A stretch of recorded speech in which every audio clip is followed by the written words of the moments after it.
Good morning, everyone. My name is Brandon Brown. I am the chair of the Civilian.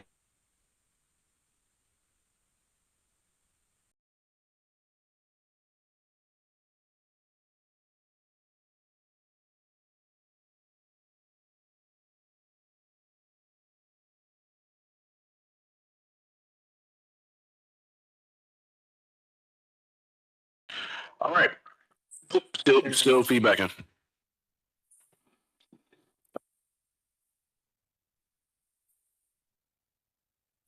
Check.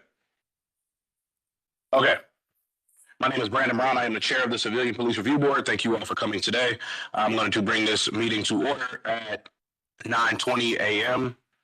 I'm going to begin with a roll call. Brandon Brown here. Kenneth Mountcastle here. Diana Saganovich here. Dave Gatton has an excused absence. Shanoa Miller will be joining us a little bit later. Brother Moore also will not be joining us today. Glenn Parker Here. Billy Sharp is on his way, and Waverly Willis Here. Okay, so we do have quorum. So we're going to proceed. Before we start, if you guys see me, I don't know, wiping my eye or something, I have allergies are flaring up hella bad today. Okay. With that, we're going to move into the approval of the minutes from May 12th. So does anyone, do any of the board members have any the minutes or questions, comments, concerns before we entertain the motion? Okay, hearing none, I will entertain a motion for to accept the meeting minutes. Motion. Make a motion to accept the meeting minutes from May 12th. Can I get a second? Second. Seconded by member Parker III. All those in favor say aye. Aye. Any opposed? Any abstentions? That motion carries. All right, we will now move into public comment. So public comment is for citizens who are intending on making some sort of comment that is not related to a current case or matter. That'll be handled separately. But I want to open public comment. Also, public comment will be open again at the end of the meeting as well. Do we have anyone here for public comment? Jalicia? No? Okay. With that, we are going to close the comment. And we are going to move into our presentation of investigations with citizens or subject employees present. And I believe we do have a couple cases where we have people here, right? Yes, 2. All right, so we'll start with those. Administrator Hess, I'm going to turn it over to you. I think it's case 11 and case 13.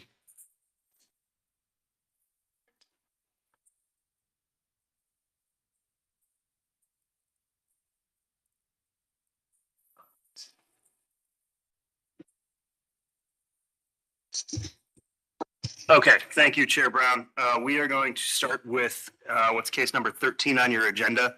Case number is OPS 2025-0052. Plaintiff's name is Randall Christian. OPS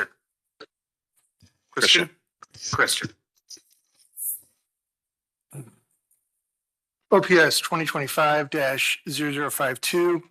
On March 20th, 2025, OPS received a complaint from Mr. Randall Christian alleging a lack of service, no service, and bias policing against Detective Mark Barachuk, badge number 486, and a Miranda warning violation against Patrol Officer Tiana Jones, badge number 210, and Patrol Officer Anthony Jones, badge number 88.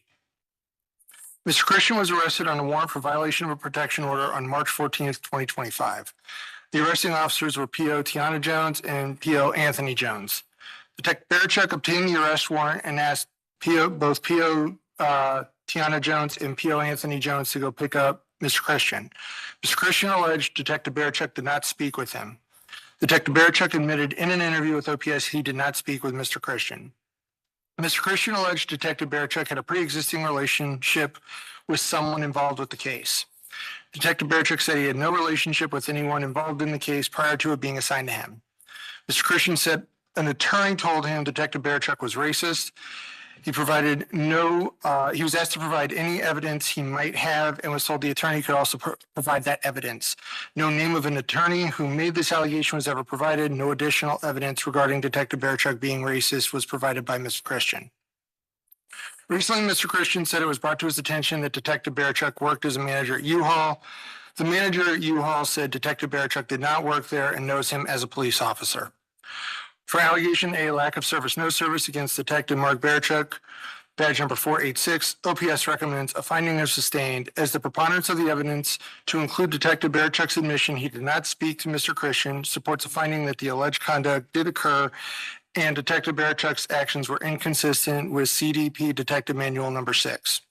For allegation B, biased policing against Detective Mark Barachuk, badge number 486, OPS recommends a finding of unfounded as the preponderance of the evidence gathered throughout this investigation supports a finding that the alleged conduct did not occur and Detective Barachuk's actions were consistent with CDP GPO 1.07.08.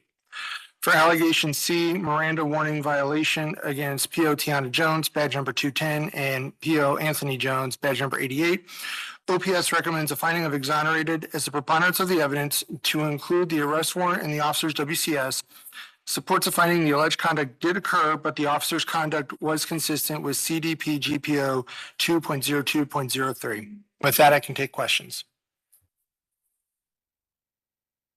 All right, thank you for that presentation. Do any of the board members have any questions for our investigator at this time?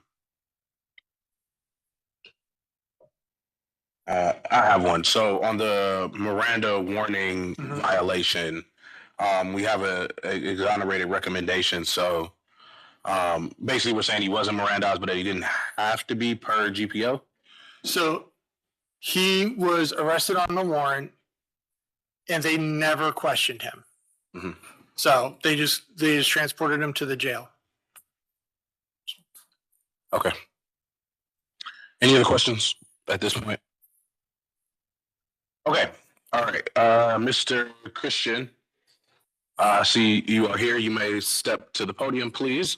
You will be afforded 4 minutes to tell the board anything that you believe is pertinent to our review and deliberation of this case. I will let you know when you have about a minute left, just so you know to kind of wrap up.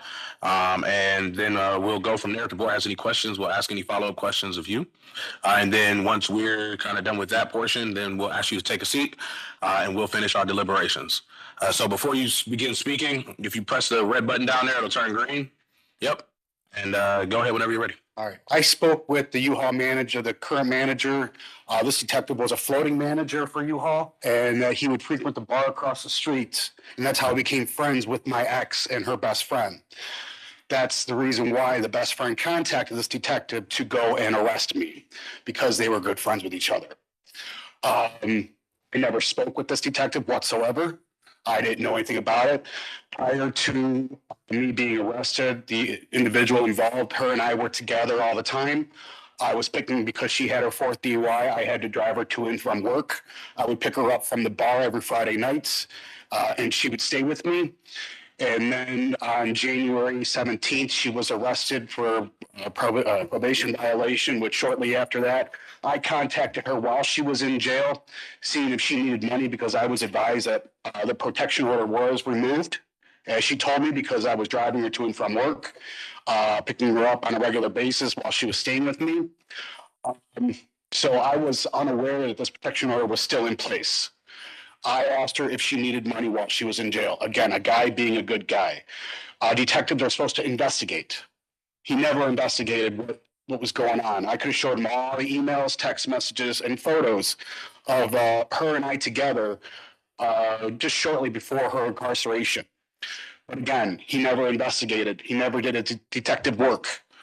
Arresting a man, I mean, it's like saying calling for a rape when nothing happened. You know, the guy has rights too.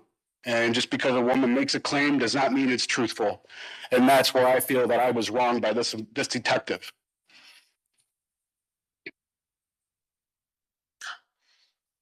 All right. Thank you for that statement in that context. Thank you guys for doing your jobs. Do any of the board members have any questions for Mr. Christian? I do. Yes. Hey, good morning, Mr. Chris. Yes, sir. Now, you said that the manager at the U-Haul Spoke with them just recently. spoke with. Yes, Dr. and told me that he also said that he was a floating manager. So I had the statement that they said he wasn't a manager. I'm not quite understanding that. Okay, so it's been confirmed with our team that, Prior to him becoming an officer, he was a floating manager for U-Haul, okay, all right, which is where I work too. okay, So he was aware of who I was. all right, thank you. Okay, any other questions for Mr. Christian? Okay, Thank you. And again, it's no reason why a man can't just go to work, and he purposely cuffed and stuffed me on a Friday at 4 o'clock, so I would have to be in there for the entire weekend.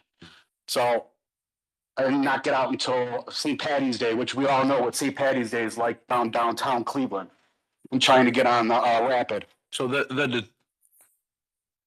was the detective wasn't the one who came and arrested you himself, No, was it? he's out of third district. He had first district come pick me up. Okay. Again, crossing over lines. Okay. All Thank you. because he's friends with my ex and her best friend. Thank you, Mr. Christian. I appreciate it. Okay, Investigator Eisen, I do have a couple questions. I'm looking through, this final report. And did we ever take a look at the underlying warrant and affidavit that was attached to the warrant, that kind of thing? When I was investigating, there was, his ex had someone else who was power of attorney for her while she was incarcerated. That woman went and filed a police report. That police report was then forwarded on to the detective bureau, and that's how they got the warrant. And so the warrant was kind of approved, if you will, once that came in without the detective ever. It was based on the information, like the power of attorney, she had provided screenshots of messages from the Securus app to the original reporting officer. And that's what they used to get the warrant. But based on this report, the detective was still required, at least a part of the investigation, to reach out to Mr. Christian at some point? Yeah, he was supposed to speak to him at some point. Okay. And that would have been, I guess, before securing the warrant? Or I guess just at some point during the investigation? Just at some point during the investigation. Because I just want to make sure that because there's kind of two parts to this, right? There's the underlying warrant and that investigation, right, of the kind of underlying situation. And then there's the actual arrest and what took place there and the not reading of the Miranda rights. And so I just want to make sure that we cover both bases and we investigated both. Okay. Not generally unless we have any questions, but since you didn't use your whole 4 minutes, do you have something else to add? Right before, I did send her a night hit, I sent her a letter of security. But prior to that, I had messages from a month prior to that, before she went to jail, in January, asking me this. And it said that I would like to sleep with him too. So- Plenty of messages saying, come pick me up. And so that's why I'm confused here. How this transpired, whereas, 1 minute she's asking me to be with her, the next minute her friend and her aunt are sending this over to the detective. And it was both people. So I'm going to jump in just to say that, our job is to evaluate essentially officers' processes. But really did the detective work? And so, and I understand that. I don't necessarily want us to get too far into the actual underlying issue of what occurred here. And I understand why it's relevant to you, and I'm not saying it's not important. But we have to focus on the process. So that being said, do any board members have any other questions for Investigator Eisen or for Mr. Christian? I just have one quick question. Yes. Did anybody look into whether the protection order was removed or not? I have no idea if the protection order was removed because this case came in early 2025. My understanding was the protection order was in place before she went to jail. Then this other individual who had power of attorney for her was showing the messages to police Okay, after the protection order had been in place. I have no idea if it was removed or not. I couldn't find anything about that. couldn't find anything that would have removed it. Okay, thank you. Appreciate that. Yeah, go ahead.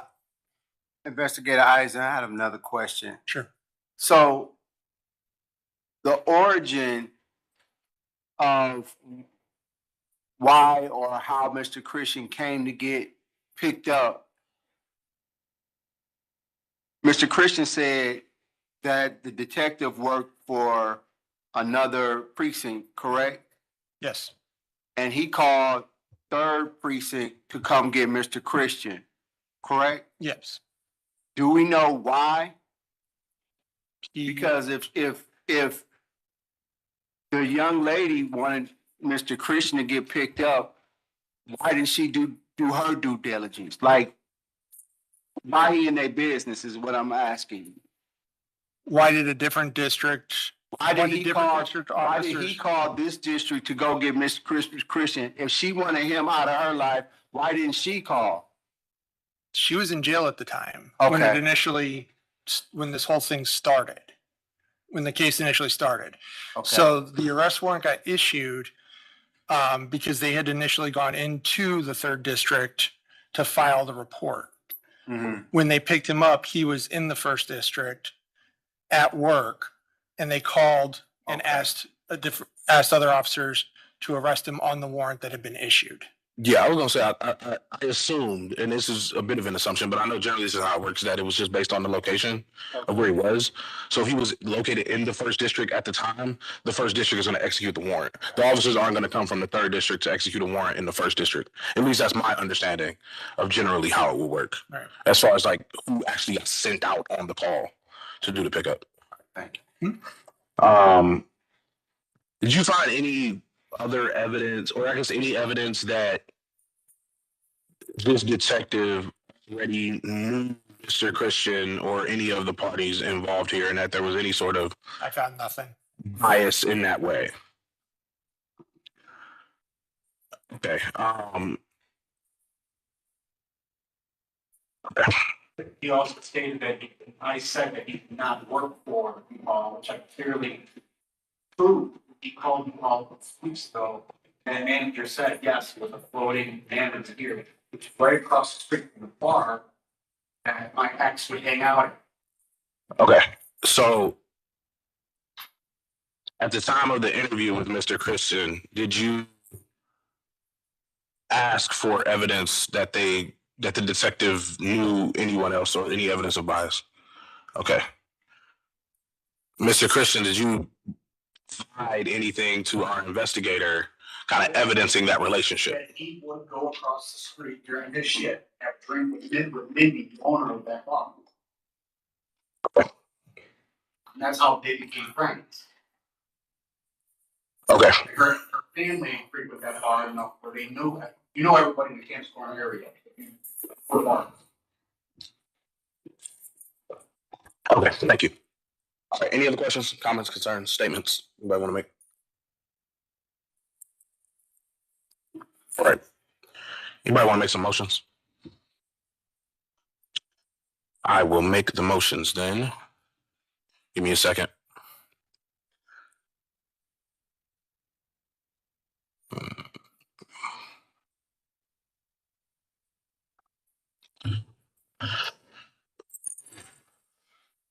Okay. In OPS case number 2025-0052 for Detective Mark. Did we get a pronunciation on that? Thank you. Mark Barachek Jr., badge number 486, regarding allegation A of lack of service, no service, an alleged violation of detective responsibilities number 6. I move for a finding of sustained as the preponderance of the evidence, including interviews as well as written reports, supports that the alleged conduct did occur, and that the detective failed to interview the complainant, and in this case was listed as the suspect, at any point during his investigation. And therefore, the detective's actions were inconsistent with division standards and violated detective responsibilities number 6. So again, make a motion to sustain the finding of lack of service. You explain that means survey, I'll go. I will after the motion. I second. So again, I second. all right, that motion has been seconded by Member Parker III. All those in favor say aye. Aye. Any opposed? Any abstentions? That motion carries. All right, now we're going to move to group level. I'm going to do all the motions on this, and then I'll come back and let you know after the motions are done, kind of what just happened, right? Okay, so we need a group level. Does anybody have any thoughts? Anybody have the matrix pulled up in front of them?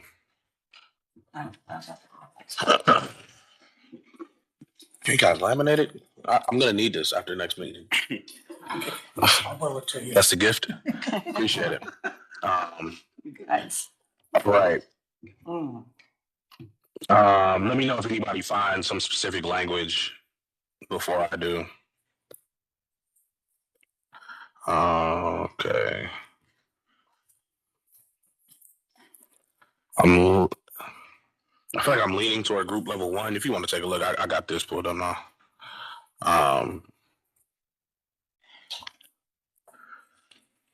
You've had this before. We have unsatisfactory performance under group level 1.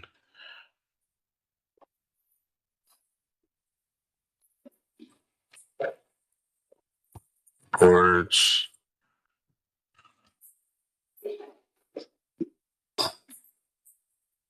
No, nobody's finding nothing.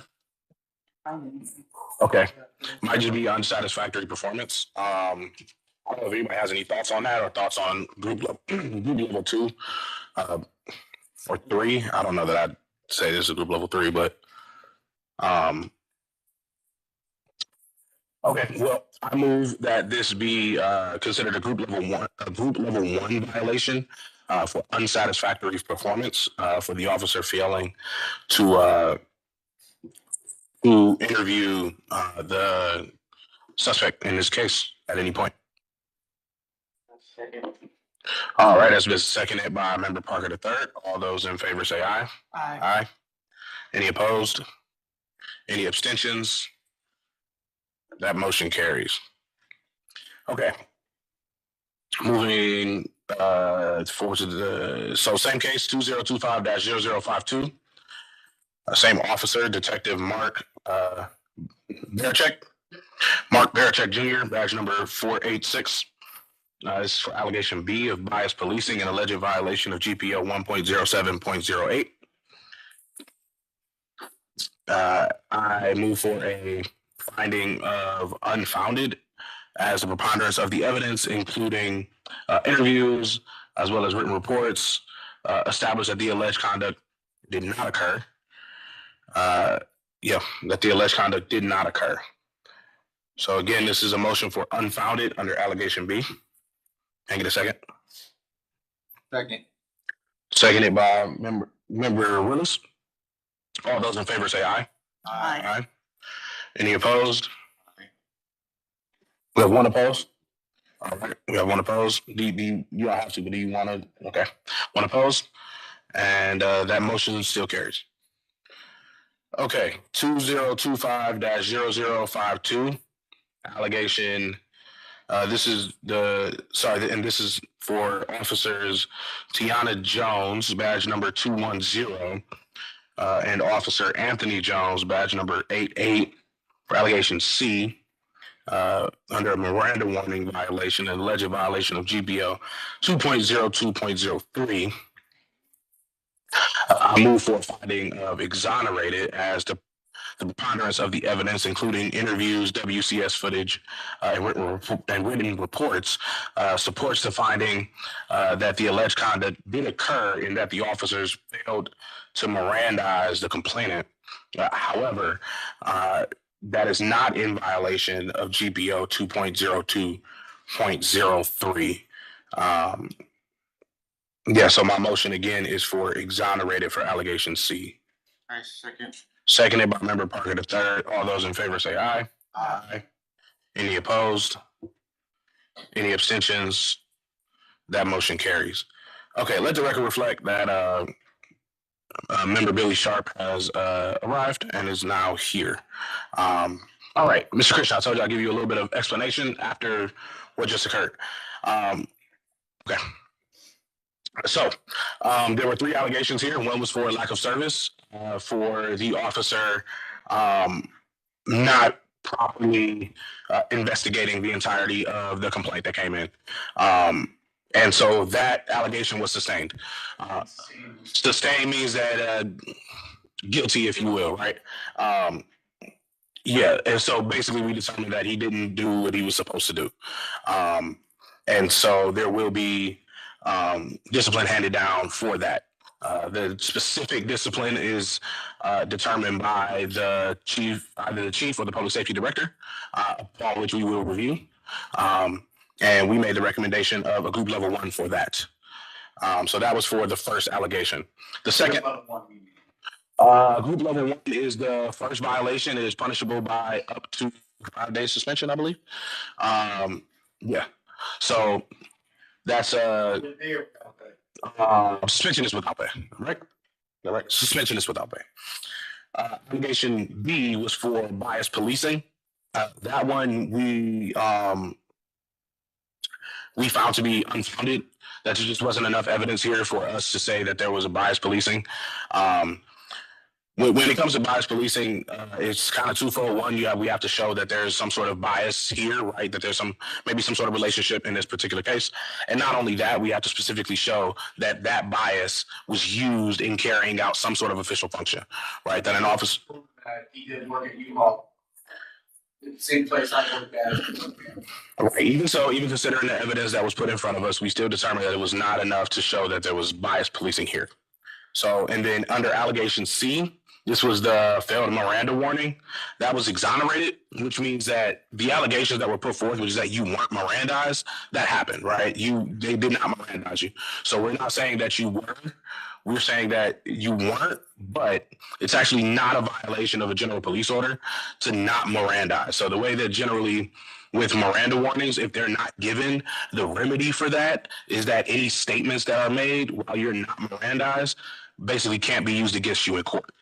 And so that's where the remedy lies. It doesn't really lie with punishing the police officers for not doing it. Sometimes internally they may do that, but generally speaking, the remedy is that any statement that was used or that was gained would not be used, particularly because these 2 officers didn't really interview or interrogate you. They weren't required to Mirandize you. So that's kind of a layout of what happened. So the officer will be facing some form of discipline in this case. But I really do appreciate you coming here and kind of telling us your side of things and giving us your time. So thank you. I appreciate it. I apologize to these guys because they had to deal with me a lot, so. Member Saganovich, you have something you want to add? Yeah, I just want to point out, in terms of protection orders, if a protection order is in existence, the person who has the protection order, even if they invite the person who it's against, that's not a violation. But if the person who's against goes to them, that does not necessarily exonerate them from violating the protection order. So just in the future for anybody. Well, I'm not. No, I'm not saying that. I'm just saying, just to make, so you understand, her contacting you is not a violation. You contacting her for any reason is a violation. That's how the protection orders work. Just for your information. Okay.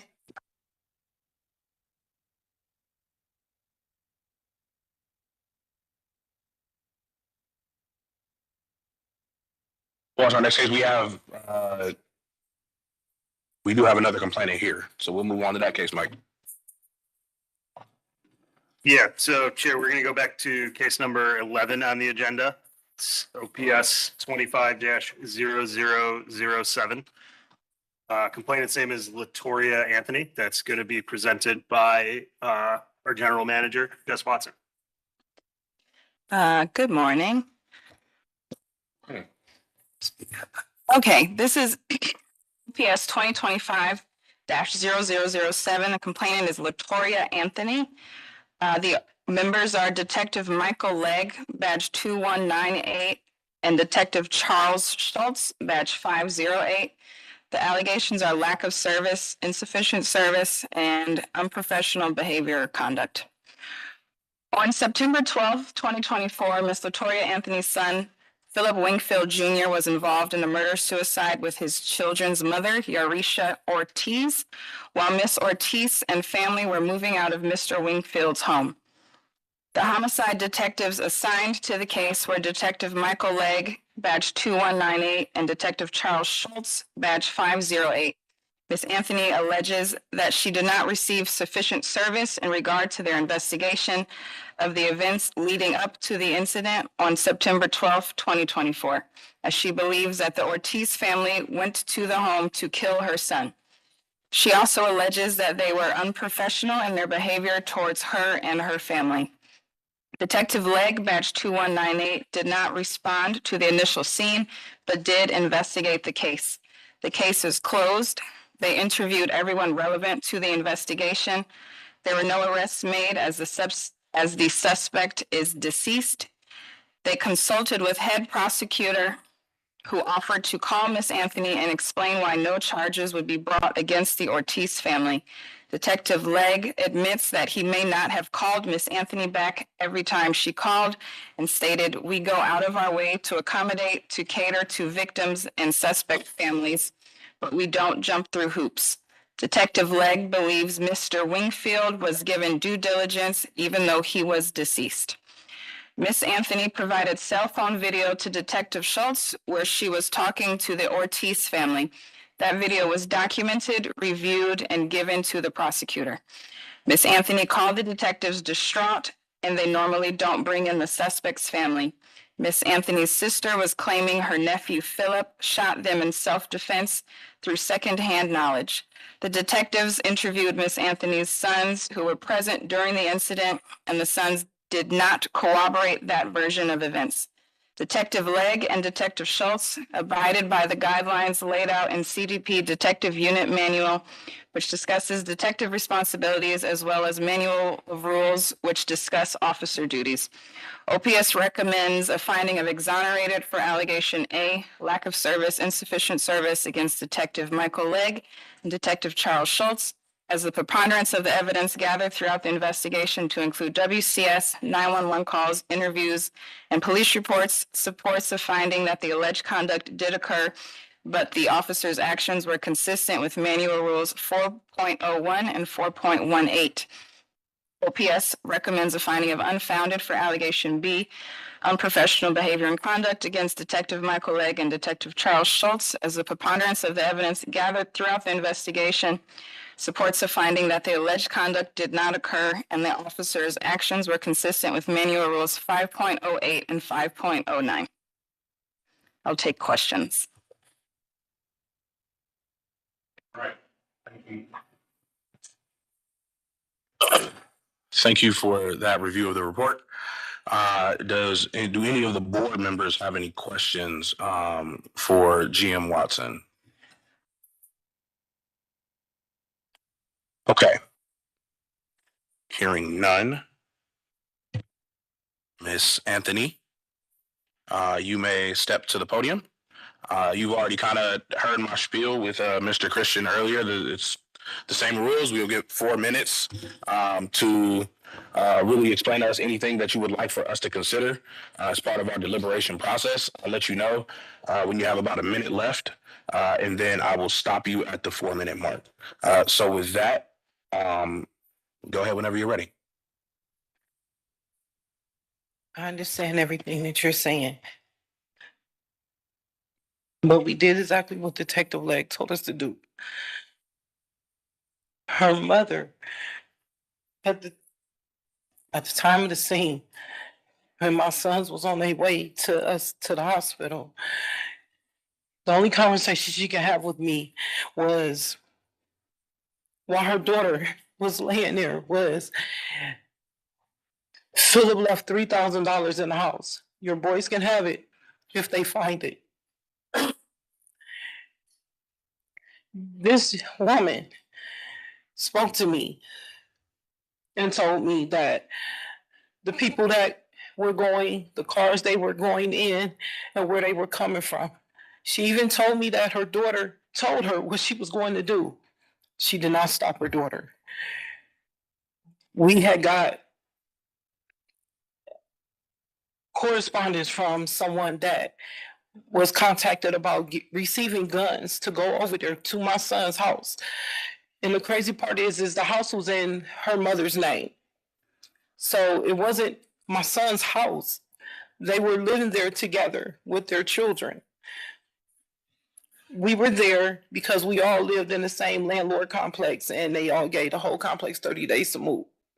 My son had me and my boys come over there, you know, until we found somewhere to go, to move to or whatnot.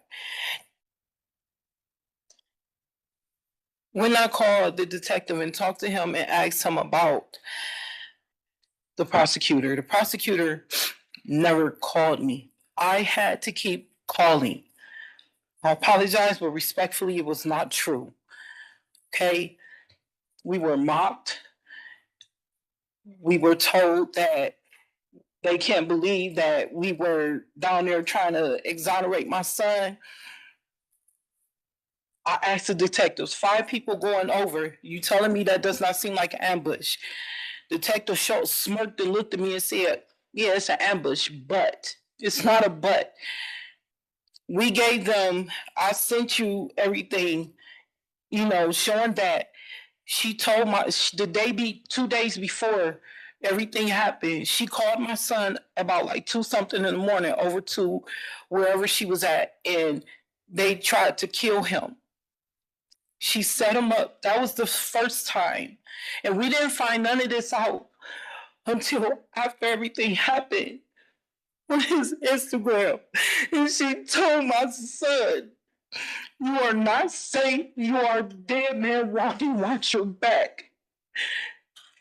They went with a gun over there. The mother said this in the video. My son never owned a gun. I didn't raise my children to play with guns. I'm a single mom of 8, 4 girls and 4 boys. They didn't even play with water guns.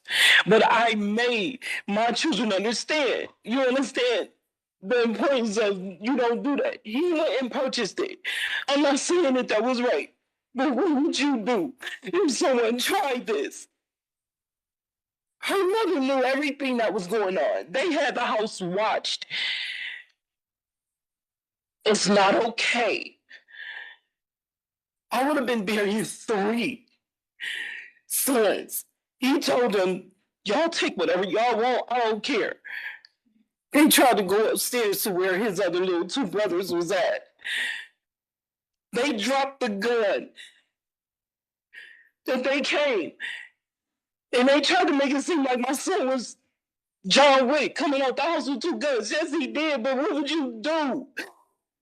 Nobody is, what would you do if this family set you up? And then you went on national TV saying he beat her and he this and he that.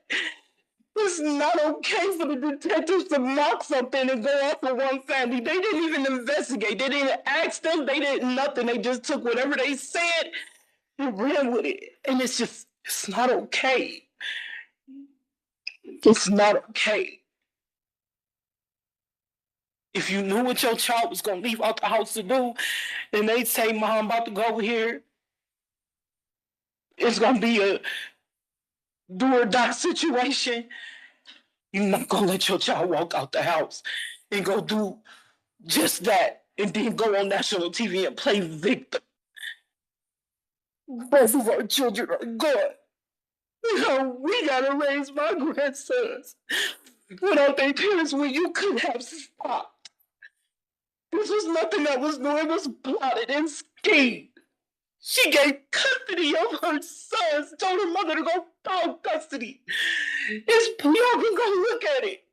They knew what they were doing.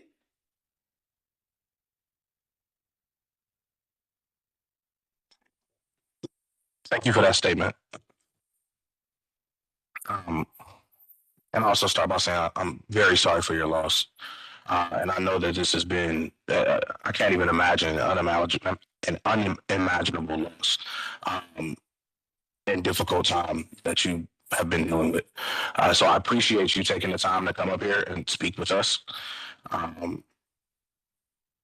And so now I'll turn it over to whether there's, do any of you have any questions for Miss Anthony or for our investigator or GM Watson? I have a question for GM Watson. Which of the detectives made the statement? I believe this was in their question and answer period. Made the statement that we don't jump through hoops. Detective Michael Legg. Detective Michael A. I'll say while we may find that the officers, according to what the allegations were not in fault, I do think language is important. And certainly in a case where a life was lost, to make the comment, we don't jump through hoops seems a bit insensitive. So I want to mark that from me for the record. I don't have any other questions, but like I said, while we may find that they were not in fault based on the allegations, I do find that insensitive a comment. Yeah. Yep. Any other questions for either GM Watson or for Miss Anthony? I do have a question.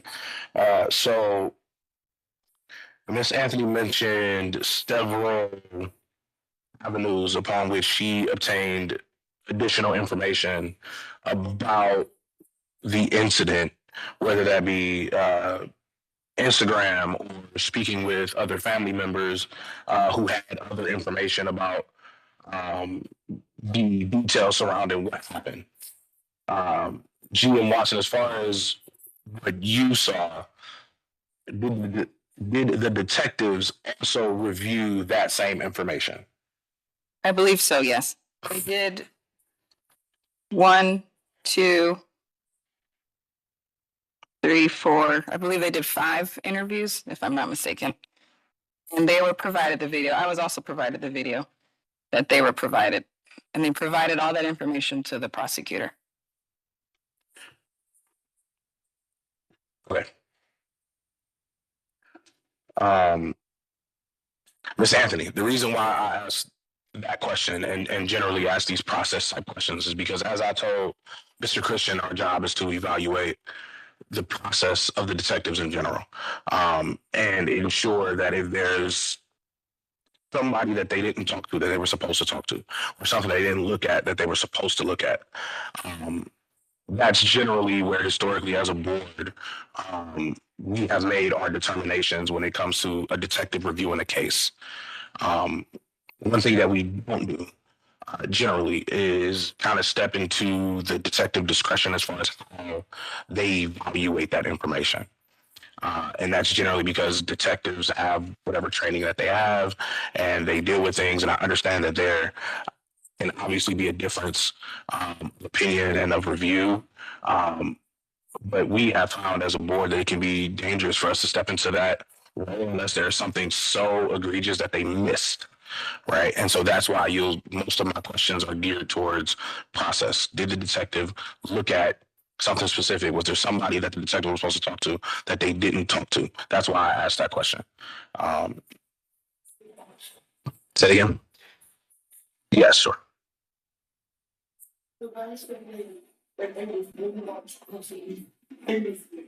They end up happening because was the young lady that had the information that the person was related to. They contacted the person she was related to, asked them for more guns. And when they asked them for what, and they told them to go over to field house. And I guess because they wanted that she knew them. She, knew my son, and they was just like, feeling. She was like, yeah, they was like, we not need more guns to go over here. So we're not planning to leave my son alive. And when my other 2 boys walked out the house, her mother looked like she seen a ghost. Because they were not expecting 2 young boys to be there. They was not expecting, not understanding how You can hear someone tell you that they asked for more guns to go unalive someone. You mocked him and told him, now you have to come through me to see your son. They were supposed to be going to a parent teacher conference. You sitting up here telling me while our children are gone, you're talking to me about $3,000 that my son left in the house, and if the boys find it, they can have it. You're talking to me about $3,000, some money. We have two babies who's still trying to process. You understand? So for me, I never was saying this is not the end result. I understand my son. You understand? But they kept even saying to us in an interview, we know something else happened in the house for it to spill out like this. It does not take 5 people. And for them to take a gun with them, go get some time. He didn't even know they were in the house until they made noise downstairs. And Parker around the corner. So, do we have any? I apologize, and I know you gave on 4 minutes, but I just had this. No. To me, if I'm a detective, okay, and I'm gonna still look, okay, well, he's a suspect. I get that, I understand that. I have respect for law enforcement. But if someone tells me and they give me the evidence, they giving me text messages, they're giving me video of me hearing this woman say, yeah, this person went in this car, these two went in this, and then the other one that was trying to run upstairs, oh, he came from his uncle's house. Mhm. You telling me this as a detective. I'm gonna say, you know what? I need to go talk to this family. The only thing the prosecutor said to me when I did finally get a chance to talk to him, I said, so all the evidence you're telling me there is nothing y'all need to go speak to this family about. He asked me, what evidence? What do you mean, what evidence? So that's why when she was just reading it and the prosecutor was just like, they looked over. No, that man asked me what evidence. Yeah. And I'm like, what do you mean? So he went back. I guess he got talked to them. All he did was listen to the video. He said the most I can do is charge them with. He said something. I can't even think, but he said that would be the only thing I could. So I'm gonna jump in just quickly because with the prosecutor's office, that's a totally different office from what we can evaluate. No, it's a. You understand what I'm saying? Yeah. So for me So- to hear them making these false statements saying, you asked me what evidence. So yeah, so I can definitely sympathize with the frustration for sure. I want to make sure that you're aware of what our parameters are, right? What we can and can't review. And when it comes to the conduct of the prosecutor, when they take a look at the evidence and they make the decision that they make, that's not something that we even have the parameters to even look at again.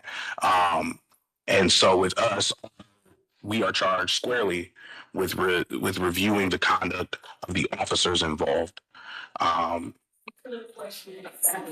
They could have done that. They could have done that. And they didn't even do that. And I asked them, like, can you at least have these conversations with them? Can you know what I'm saying? I said, what it's looking like is, okay, this man did this to this woman. I said, but if the shoe was on the other foot, this woman did this to this man. Are we going to do the same thing? No. If we was even thought about even an inkling of we had something to do with it, we could have all been in jail. We could have all been here with something until they found out due process. I'm just saying, you understand what I'm saying? It's not okay. We kept our composure. I was not disrespectful. I told my family to stand there. We will not retaliate as far as when I say retaliate, okay, everyone, I mean as far as going in public and they decimated my son's name. This was not the first time this young lady called the police and lied and said he beat this out of her face and went to work. We all worked the same place. It was nothing wrong. You get what I'm saying? So I'm just saying they could have at least, with everything we gave them, which was more than enough, in my opinion. Even taking a step back in perspective wise, if it was someone else's child, I'm going to at least say, you know what? I feel like this is another conversation Yeah, so with their family. And me. What? That's why. That's why June. I called him at 5:07. I said, I'm in a car. Take it back. You give me a ride. I had to take Big Boy to a point. Here. At 5:07. At 5:14. Back. My youngest in the mirror answered the phone. Dad, you can't reach. That quick. That quick.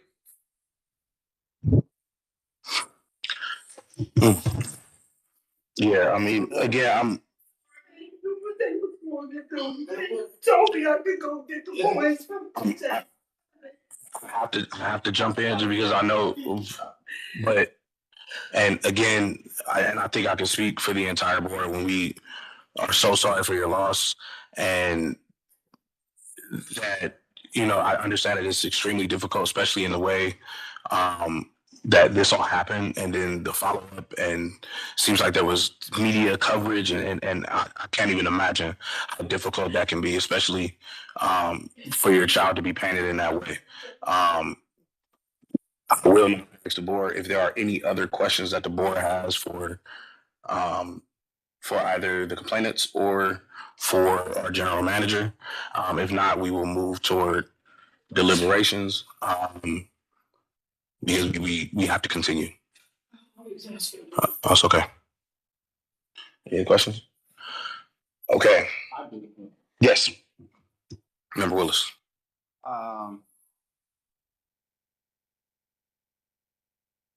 You invested, Ms. Watson. So you saw all the evidence that Ms. Anthony sent. Is, in your opinion, and when you answer the question, I want you to do your best to put yourself in the parent's shoes and take in consideration her testimony today.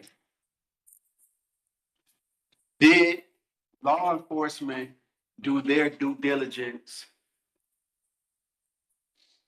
on all that they can to get to the bottom of this? I mean, we're gonna make our ruling today on the parameters on what we go control of the controllables of our board. And I hope this isn't putting you on the spot, but it just seems like this is not black and white. This is it's a gray area there that I personally feel needs to be dug into. So I'm actually going to jump in before GM Watson, and if you want to answer, that's fine. But I will jump in to say that the recommendation was made based on the review of the evidence, and the recommendation kind of states that the officers did review the evidence. And so, GM Watson, I'll kick it to you in case you do want to provide more color to that. But I guess I will say, I mean, are you? Yeah, I'll just kind of leave it there. But it seems like, based on the recommendation, that is the case, that the officers reviewed the evidence. While I agree that there's some gray area here as well, I think that's one of the reasons, Member Willis, that we don't always get into the decision of the officers or the detectives ultimately. And we can't, touch what the prosecutor does, right? The detective's job is to gather everything, send it over to the prosecutor, and the prosecutor makes a determination. And I agree that there's a gray area. I just, Is Yeah. there some resource that we can provide to the parents that can help them dig in a little bit more? And I'm not a lawyer, so you guys would know more than I would. I'm not sure in this case that there's any other avenues that we could provide. One thing I will say is after we make our determinations, any case that is reviewed by us or under any potential officer misconduct can also be brought to the CPC, the Cleveland Police Commission. They're a separate board from us. They're a board that has been imbued with broader powers than we have. We have a pretty limited scope in what we are supposed to do, and they can take pretty broad looks at kind of systemic issues as well. So what I'll say is before I jump into that, but I think that's a good question because I will. Yeah, I'll get into that, but I want us to make our motions first, and then I will provide some more information about the CPC as well.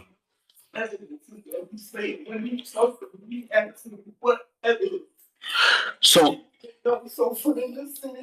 so as far as we know, did the But they're gonna tell somebody like we didn't give them nothing. And when I gave it all to Miss Watson and she asked me that exact question, did you give everything you gave me to them? And I told her yes. So as far as we know, did the detective provide all the evidence that he had to the prosecutor? Okay. He even, am I allowed to say the prosecutor's name or is that inappropriate? It's public record, I'm pretty sure. Okay.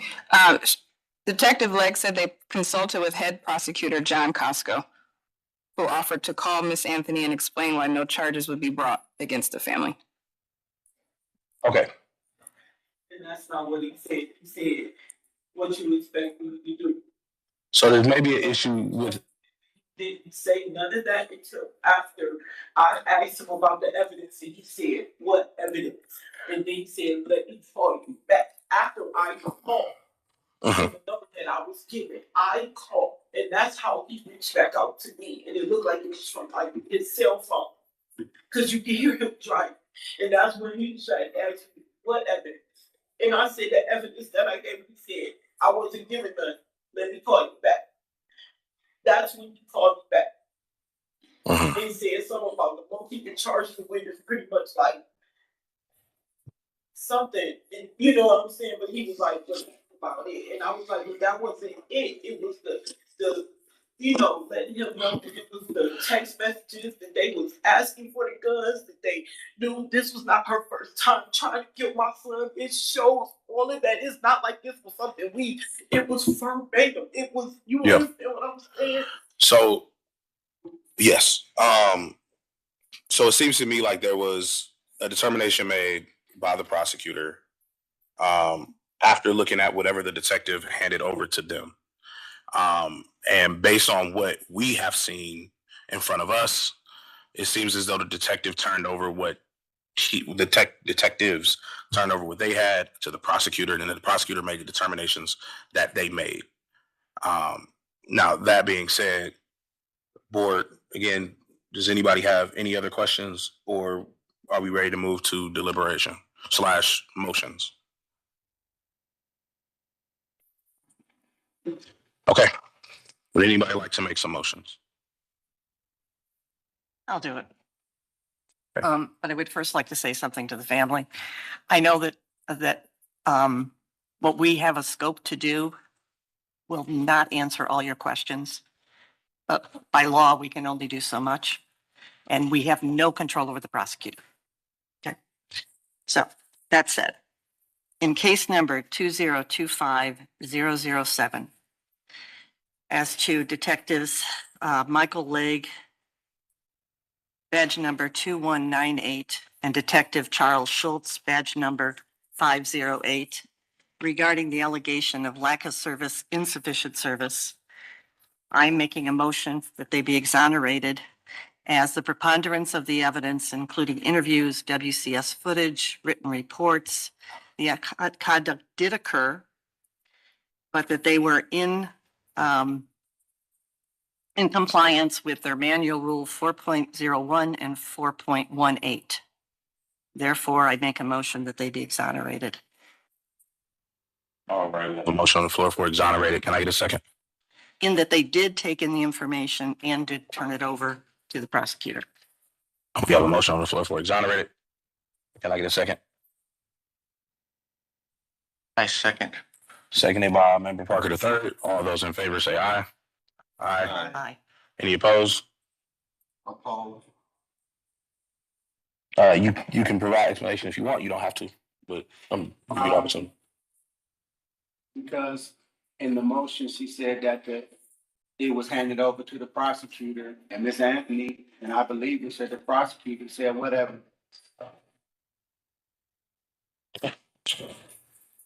Okay, so we have one opposed. That motion still carries. In case number 2025007, as to allegation B, unprofessional behavior conduct, as to Detective Legg, in regards to badge number 2198, I make a motion it be sustained as the comment that he made to the family regarding we don't jump through hoops. I would make a recommendation that that be sustained based on the preponderance of the evidence, including interviews from the detective and WCS footage of the conversation. Chair. Yes. I gotta interrupt. I believe the comment, we don't jump through hoops, was made way after the fact, and it was made in a interview session. So I don't believe that comment was made to the family. That was made to the investigator. I'm sorry. I was taking issue that I because this. withdraw my motion. Okay. Thank you for the clarification. Just because that the comments at some point would be public record. Yes. And the public would be able to see that I take issue with the comment even being made. Okay. I apologize. That's I fine. withdraw that motion. Okay. As to case number 20250007, allegation B, unprofessional behavior conduct, as to Detective Michael Legg, badge number 2198, Detective Charles Schultz, badge number 508, the allegation of unprofessional conduct. I make the motion that it be unfounded as the preponderance of the evidence, including the WCS footage and the written reports and the interviews, that this behavior did not happen in regards to the complainant and the family. All right, we have a motion on the floor for unfounded. Can I get a second? Because we're bound by our parameters, I second. Seconded by Member Sharp. All those in favor say aye. Aye. Any opposed? Any abstentions? That motion carries. Okay, so those were all the motions for that case. I said that I would bring up the Community Policing Commission. They have more expansive abilities to review things beyond our scope. Jim Watson, can you make sure that the complainant gets the information for the CPC for if they want to attend a meeting, do some sort of follow-up with them, file a complaint through them as well, because they also have the ability to change policies. They have the ability to take kind of a wholesale look at how things are done as it relates to the media, as it relates to how things are handed over to the prosecutor's office, and kind of make those level of changes beyond what we can do. And again, I want to extend my condolences. I cannot imagine how difficult of a time this must be. But again, I do appreciate both of you coming up here to speak with us. And I wish you the best going forward. It makes you lose faith. It does. Because we're supposed to trust them, we're supposed to respect them, we're supposed to honor them. You understand what I'm saying? And I understand from their perspective, they look like my sister. husband went out there and just, when he was haunted. Yeah. You know, from his child mother, his standing in the text, I'm your ears. Father, why would you try to do this to me? So for me, it's like, how can they sit and read all of this? They can read all of this and say it's okay. It's not okay. For them to sit and say they gave all the evidence, I know what that man said to me. Mm. I appreciate all your time and everything, but this is why the community loses faith. I asked my family, I told them, we will not make a mockery of my son's name, even though they decimated it and go on national TV. We're going to do this the right way. And that's why I reached out and I spoke with her. So I appreciate all of y'all diligence. I respect y'all hands are tied. Y'all can only do this so much. But cases like this, I looked at this young lady grow up. So my heart doesn't just break for my son, it breaks for her. Because she was still a human being, no matter what she tried to do with my son. I have humility, and that's how my grandfather raised me. But y'all, detectives, and they can't just look at things one way and say, this is how this is. My son is not perfect, but he was not the monster they made him out to be. And my grandsons, they don't have a mom or a dad. Y'all cannot understand what they going through. And I feel like it was just only right for them to at least talk to this family. We get mocked, everything. And then I had to put my foot down and tell them what we're not gonna do is deal with the people that went to go kill my son. I'll deal with y'all too, and I don't want to deal with the other grandmother. But out of respect and care and concern for my grandsons, that's what I'm gonna do because I'm a mom. And that's what I want to do. I'm strong because that's all I know. But as a woman, as a black woman, this is what makes our community feel unheard and unsafe. Thank you all again. And I really Oh, thank you for your time.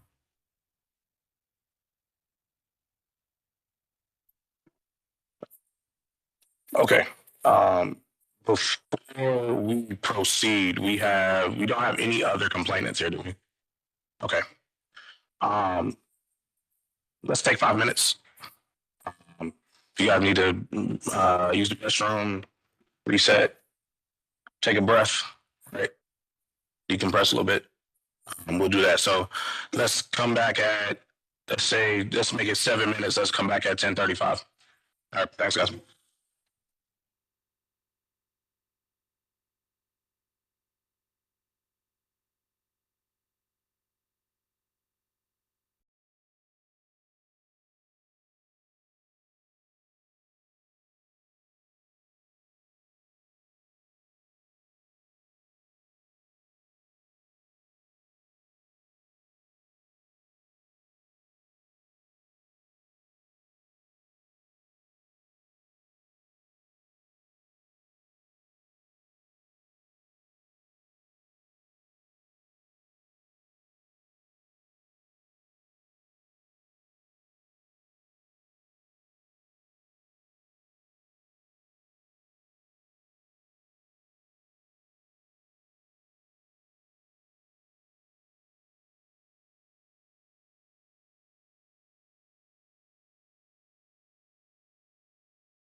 I think so. Do you normally wear glasses?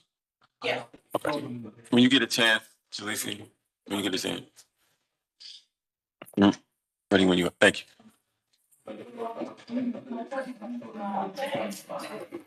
You ready? Okay, we back good? Back live? Okay.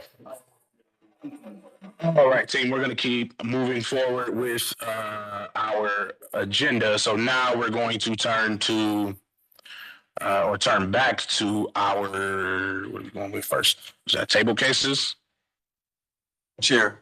Oh, yes, sorry. Before that, Member Sharp wants to make a comment. Yeah, really quickly, before we do that, just want to express my gratitude to the chair and the board for, in a case that we can clearly see is emotionally charged, given the complainant the space to clear certain things out. I think this will probably be one of the last times that that family is able to do that.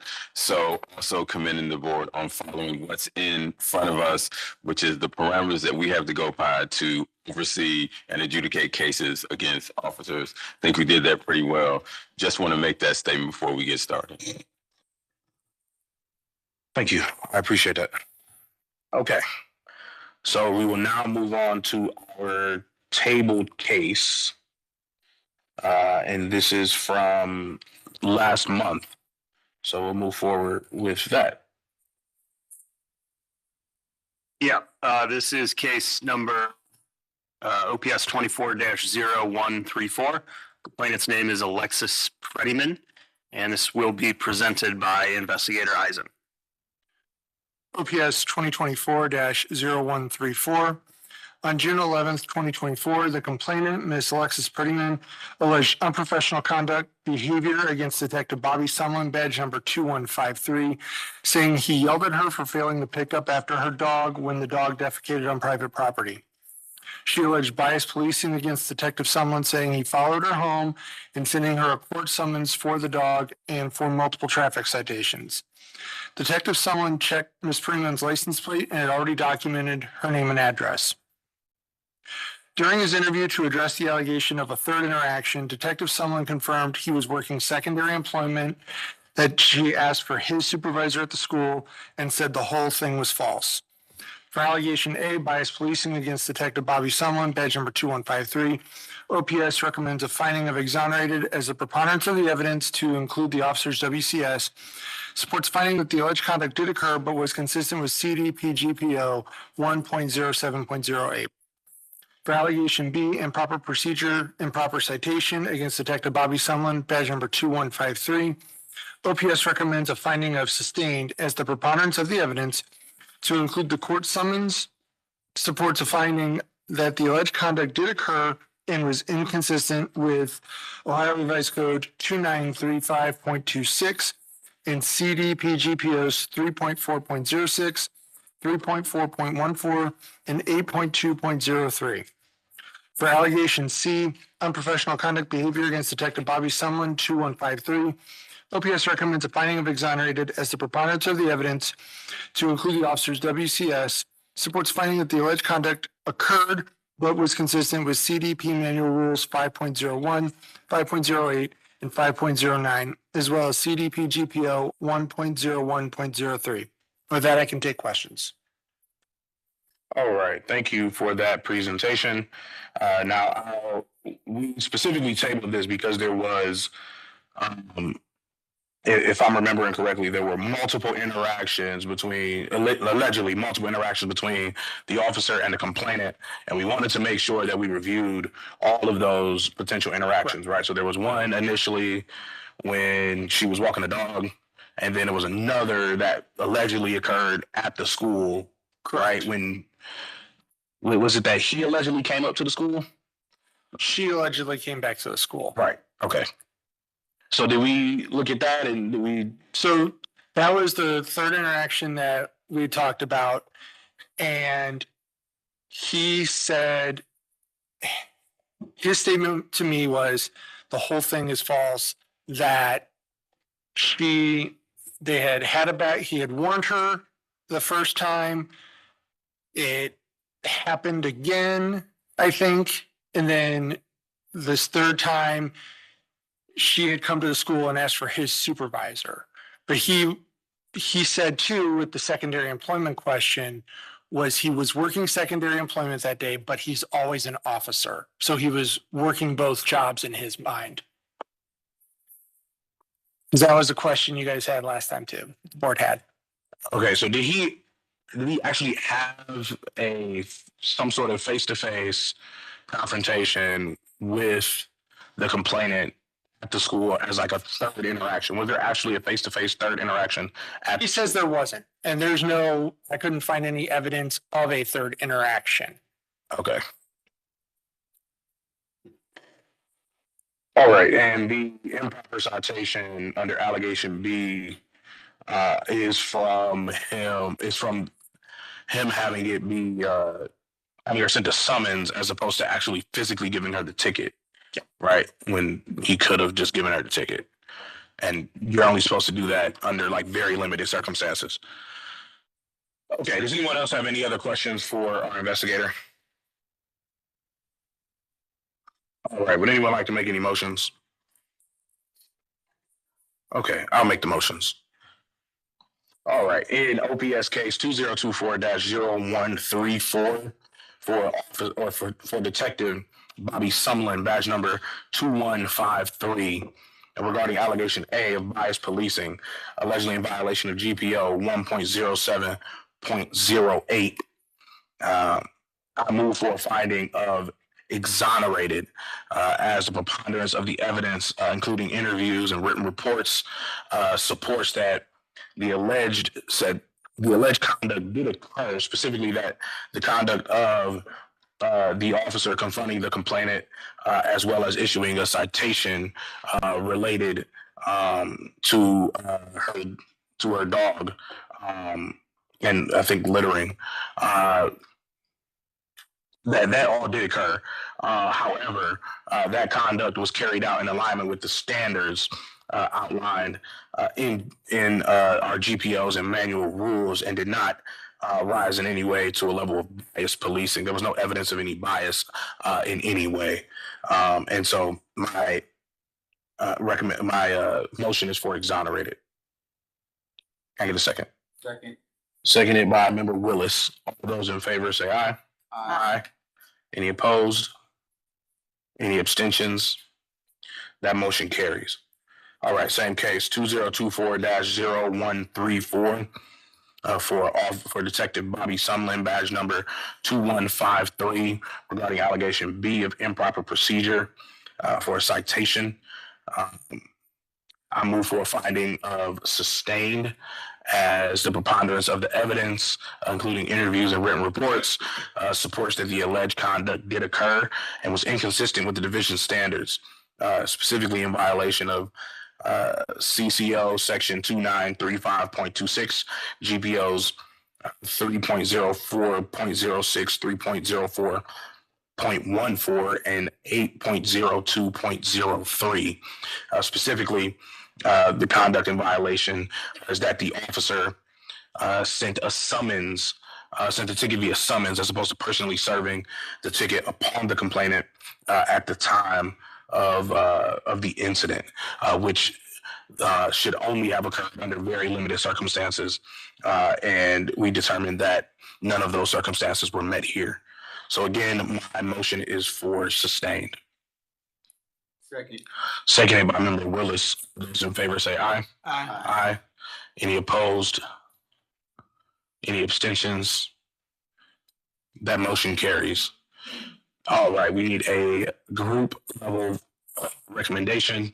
I'm going to move for a group level 1 violation. And well, hold on, let me give a little rationale. See if I can find the specific.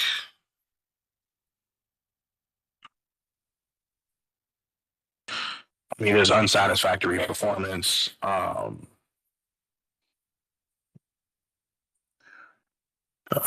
looking at reporting errors or citation errors. That's not listed specifically on here.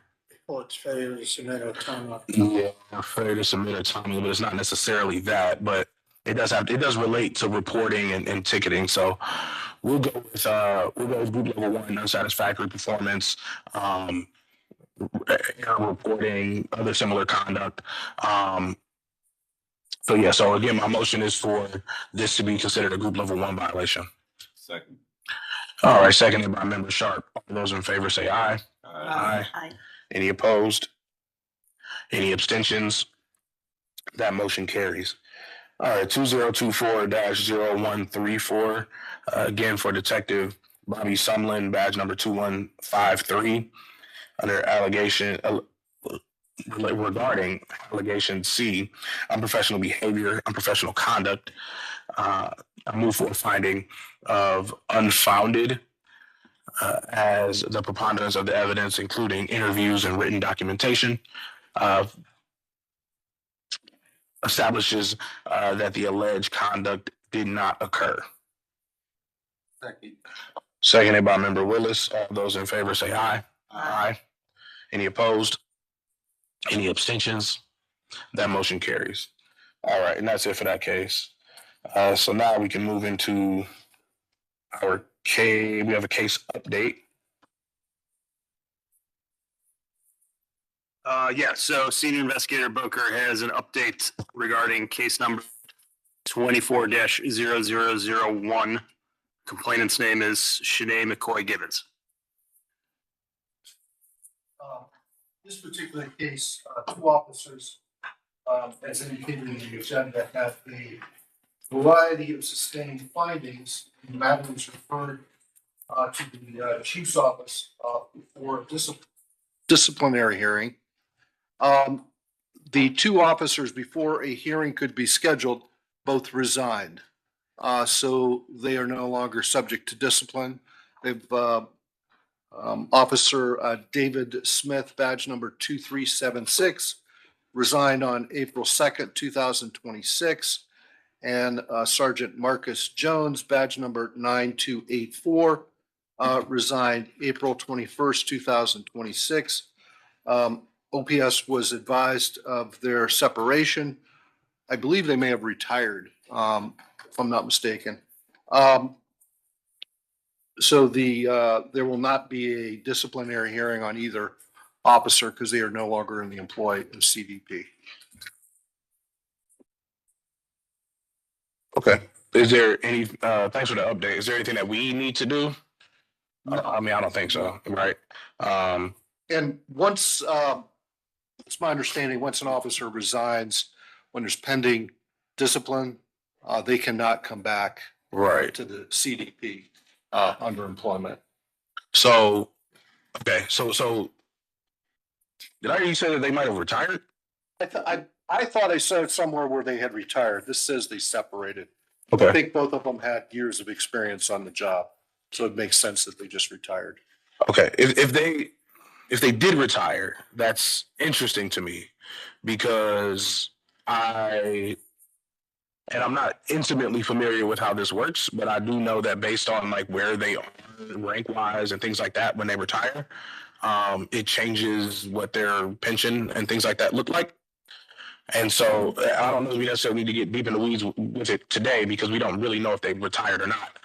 But I would be interested in what the ramifications would look like if an officer decided to retire pending some sort of discipline that could potentially result in a demotion, because a demotion is one of the potential disciplines for, I believe, I think it has to be a group 3. Don't quote me on that. But yeah, so do you know anything about how that functions? No, I don't think it would, they just retire at whatever the rank they were at the time. Because the hearing hasn't been held. They haven't been found, there hasn't been sustained finding, by the chief's office or the director. So, I can look into it, but I don't think it affects their retirement. Yeah, membership. Yeah, so just piggybacking off the chair, I think that's a loophole because potentially if this would have went through, they could have got demoted. We don't know. And they sort of used the trap door. So my second question, also, Chair, I think this may be something for the CPC to look at. my question, you said if an officer resigns during this type of situation, then they're not eligible to return, correct? I believe that's part of the it's in the collective bargaining agreement. I'll Right, double check. but since we don't know if they actually retired, what is the standing at that point? If they retired under these circumstances, did they slip through another trapdoor and then possibly able to come back in some kind of capacity? I can look into that and Okay. report back to the board. Okay. Yeah, if you could, or somebody over at OPS look into just how discipline affects retirement, or how retirement could affect disciplinary proceedings, rather. If somebody retires in the middle of disciplinary proceedings, how that works. Because now I'm curious, and depending on what that answer is, maybe it is something we could send over to the CPC. Because I wouldn't want it to be some situation where some officer is, approaching his drop date anyway, right? And then we find all this stuff, and the officer's like, yeah, I'm out of here regardless. They're able to get full There benefits. may be a trade-off there that, okay, if you leave the department with pending charges, you can't come back. Right. But if you left, we're not gonna, it's not gonna affect your retirement. Yeah. It might be a kind of a bargaining chip, like, okay, you can't come back Yeah. if you have disciplinary, matter pending. But I will look into it. Yeah, let's get some more information on it, and then we can figure out what that might mean going forward. Okay, but thanks for the update on that. Unless does anybody else have any questions on that? Okay, let's move on to the top of our case list. Meeting's just starting. Wow. All right, first case is OPS 24-0040. This was an anonymous complaint. This will be presented by Investigator Kabir. This is OPS 2024-0040. The complaint is anonymous. The subject officers are PO Sierra Morris, badge number 1258, PO Demand Murphy, badge number 1264, and Sergeant Randolph Murphy, badge number 9286.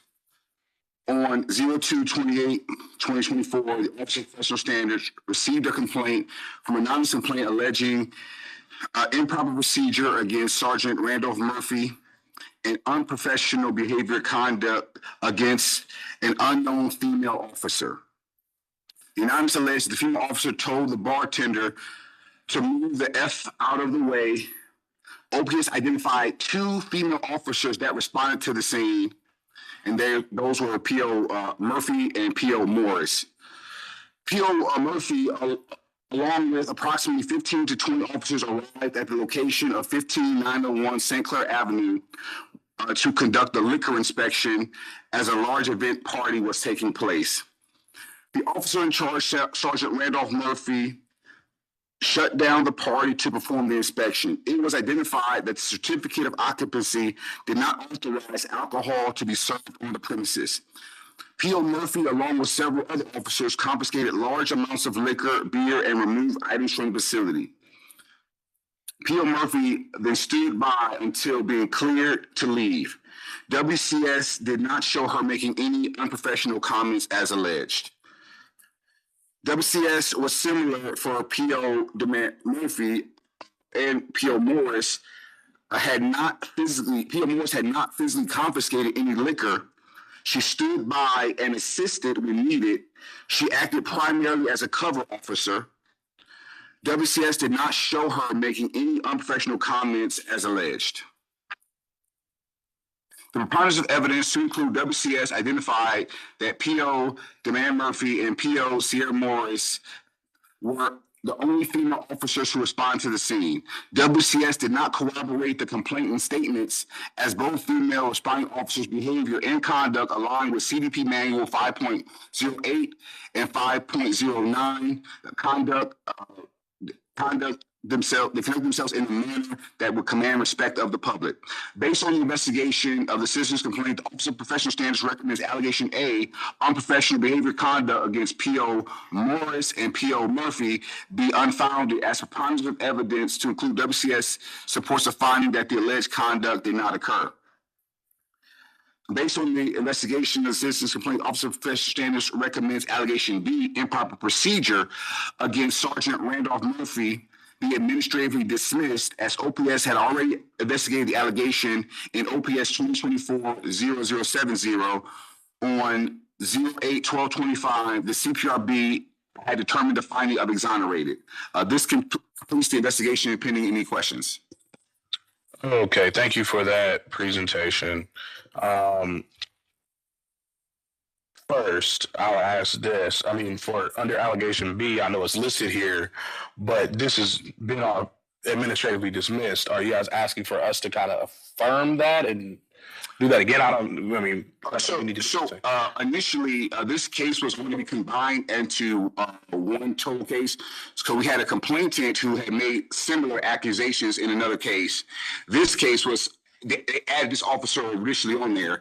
I actually investigated the original case, so I looked at the WCS, the footage, et cetera, et cetera. They did not have any additional information to be added on there. It was just because the complaint was anonymous and we didn't have anybody to put it to, it was just added separately so you'd be aware that this officer was identified by the anonymous complainant.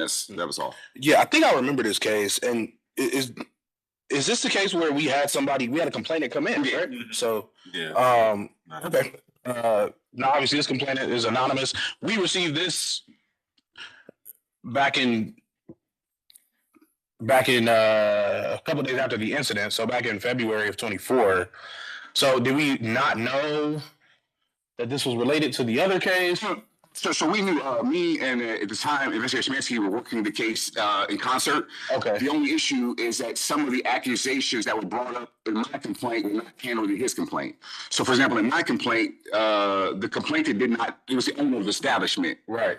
This complainant was talking about the person was contracted to provide alcohol for the establishment. Okay. Filed a separate complaint.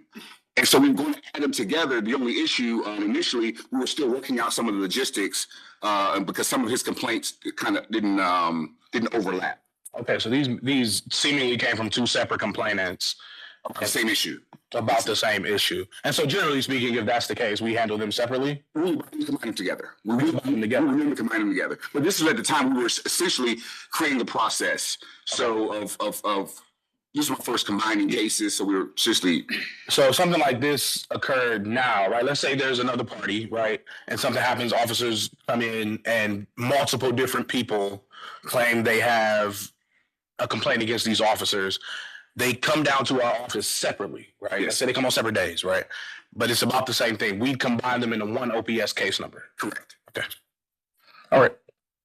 Does anybody else have any other questions? Member Sharp? Yeah. So I understand this might be moot, but for the allegation be improper procedure, what was the improper procedure? So initially the inspection, they believe that they should have not had their alcohol confiscated. Mm-hmm. They don't believe that alcohol should have been taken from the establishment because the people who did the contract for the alcohol was unaware that the facility was not authorized to serve the alcohol. They were under the assumption that they were good to go. So they believed that the improper procedure was they should have not confiscated alcohol from them.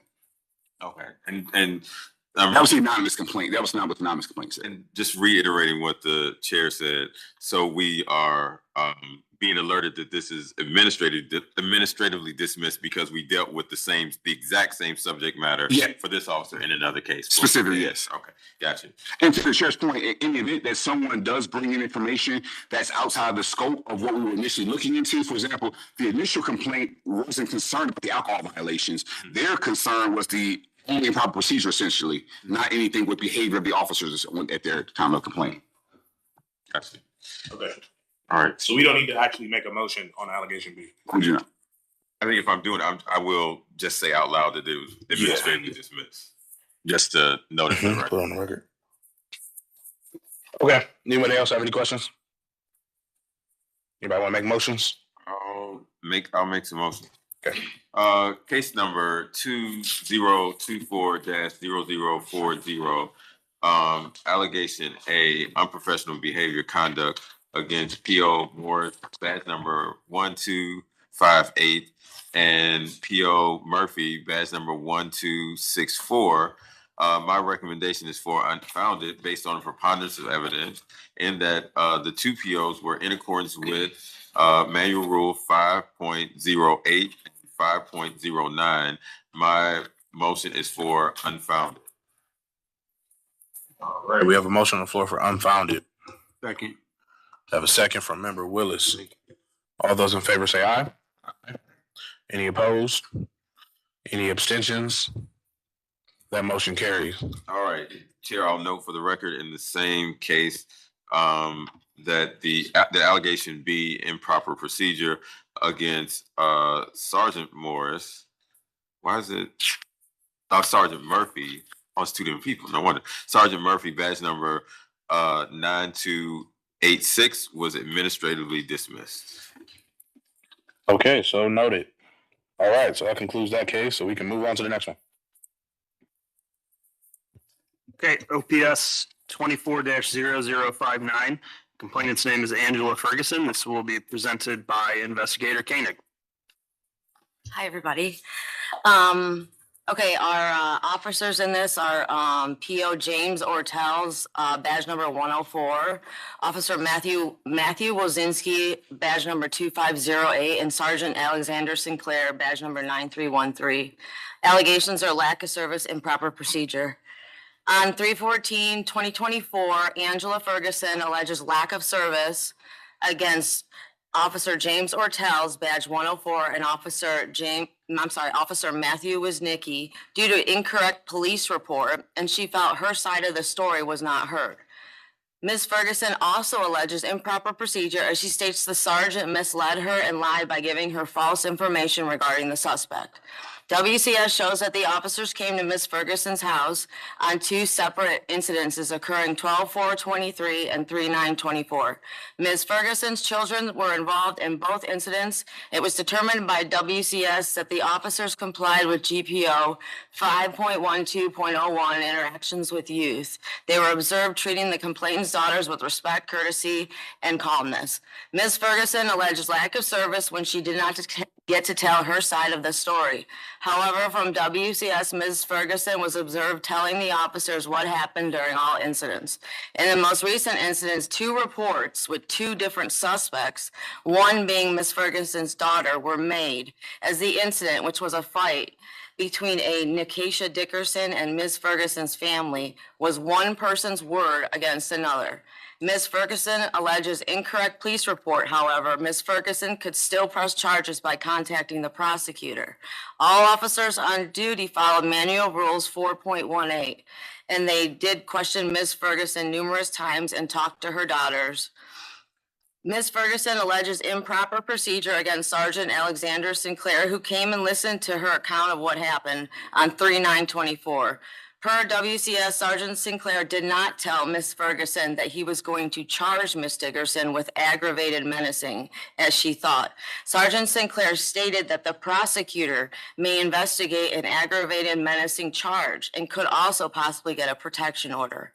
Officers involved in these incidents followed the Manual Rules 5.08 and 5.09. WCS footage did not reveal lack of service to the complainant nor improper procedure. Based on the investigation of this citizen complaint, OPS recommends allegation A, lack of service against PO James Ortels, badge 104, be exonerated, as the preponderance of the evidence gathered through the investigation supports the finding that the alleged conduct occurred, but the officer's actions were consistent with law, Division of Police orders, training procedures. The allegation lack of service against PO Matthew Woznicki be administratively dismissed, as the officer is no longer active with CDP and we lack the authority to investigate those not employed by CDP. Based on the investigation of this citizen complaint, we recommend allegation B, improper procedure, be administratively dismissed, as Sergeant Alexander Sinclair is also no longer active with CDP. And therefore we lack the authority to investigate him. This completes the investigation. Any questions? All right, thank you for that presentation. Does anybody have any questions for our investigator? All right, hearing none, does anyone want to make any motions? I'll make a motion. All right. for case number 2024, allegation A for P.O. James Ortels, badge number 104. Allegation A, lack of service, insufficient service. I make a recommendation that exonerated because due to the preponderance of evidence, including WCS footage, the alleged conduct did occur, and it showed that the officers were being courteous and kind. However, the conduct was carried out in alignment with the standards outlined in Manual Rule 4.18, 5.08, 5.09, GPO 5.12.01, and P.O. Matthew Woznicki, badge number 2508, lack of service, insufficient service. It was administratively dismissed. I don't know, do You we? need to finish the Okay, first one, which you were exonerated. okay, I make a motion that it's exonerated for the aforementioned reasons. Okay, so we have a motion on the floor for exonerated as it relates to Officer Ortels, badge number 104 for allegation A. Can I get a second? I'll second. Oh, go ahead. I second. Seconded by Member Parker the third. All those in favor say aye. Aye. Any opposed? Any abstentions? That motion carries. How you can say And then, yeah, if you want to, Okay. for the record. For the record, for OPS number 2024-0059, for the record regarding P.O. Matthew Woznicki, badge number 2508, allegation A, lack of service, insufficient service. Let the record reflect that this was administratively dismissed as he separated on November 21st, 2024. Then you got one more. As well, that's allegation B. Right, it's for the record. All right, and for the record, allegation B, improper procedure. Same case number 2024-0059 regarding Sergeant Alexander Sinclair, badge number 9313 for allegation B, improper procedure. Let the record reflect that Sergeant Sinclair was administratively dismissed in April of 2024. all right, so noted. With that, we are done with that case. Thank you. Okay, next case is OPS 24-0163. Complainant's name is Emily Bond. This will be presented by Investigator Eisen. OPS 2024-0163. On July 16th, 2024, OPS received a complaint from Miss Emily Bond alleging unprofessional conduct by P.O.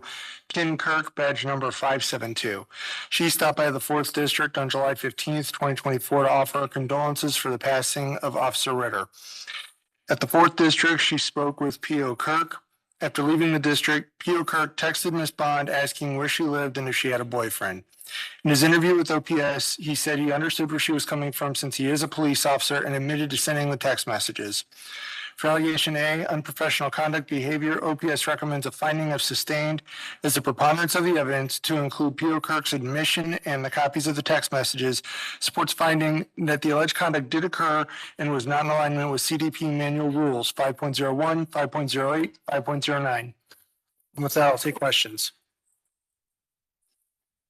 Thank you for that presentation. Does anybody have any questions for our investigator? I did. Member Sharp? Investigator, when the officer was interviewed, what is the rationale for sending the text messages initially? He said he made comments indicating he was going through a rough period in his life and she felt like a friendly face at the moment and wanted to like buy her coffee for talking to him. She did not feel comfortable with that, and that's why she initially filed the complaint.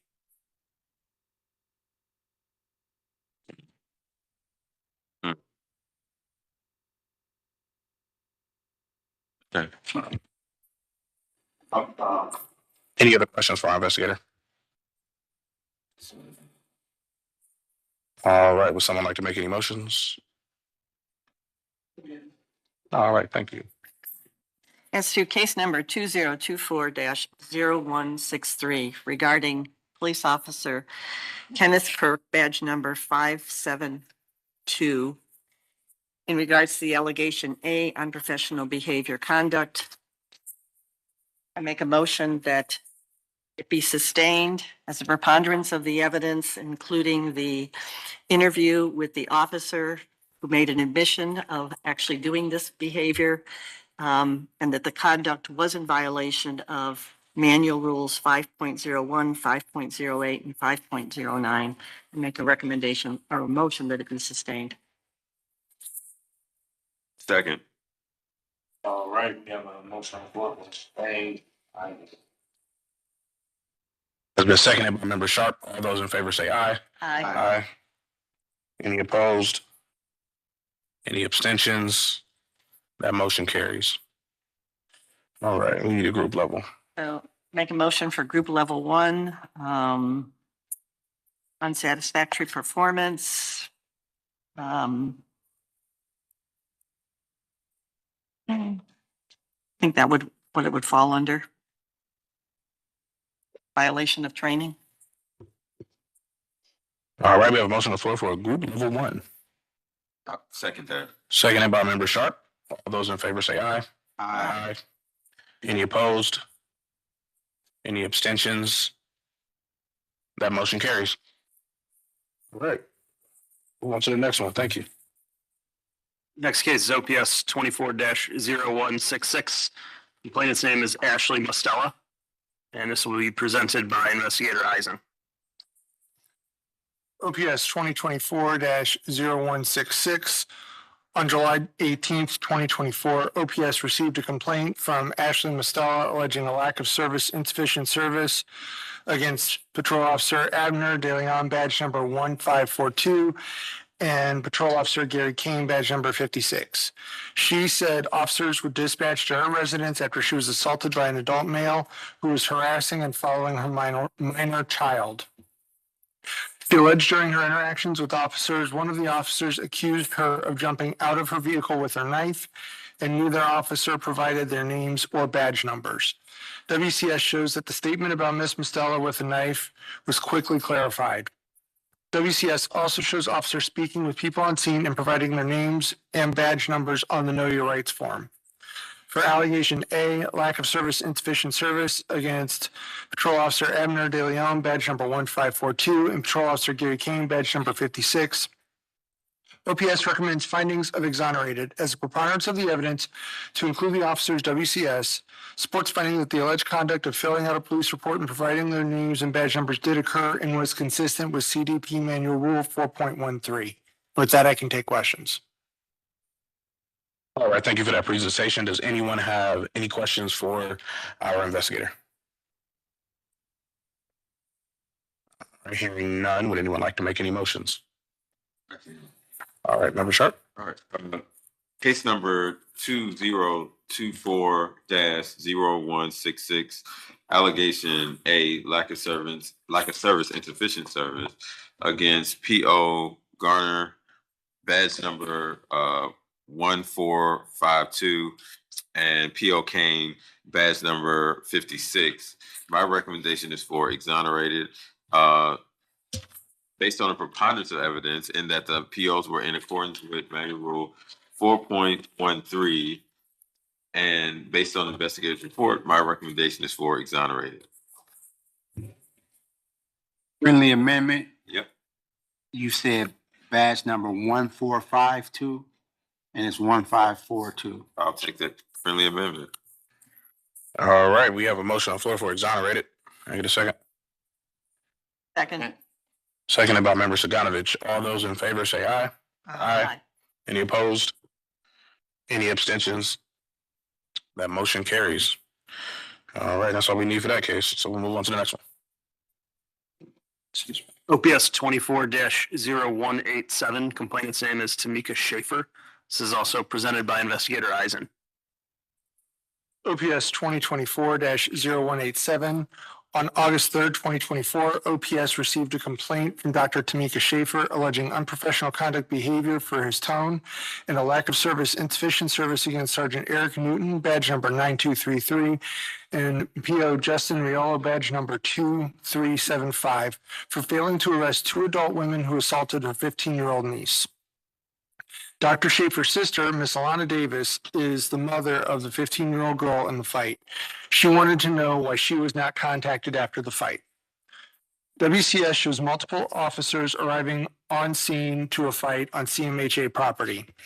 Bystanders showed Officer Riolo and Sergeant Newton video footage of a fight.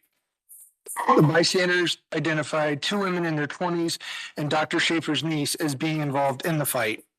Sergeant Newton told officers on scene to do a named suspect report. Officer Riolo spoke to the 15-year-old juvenile and had her call Ms. Davis to get permission to provide information to Officer Riolo. Ms. Davis is heard on WCS granting permission. Officer Riolo provided the juvenile with the report number and explained what her next steps would be, which included contacting the prosecutor.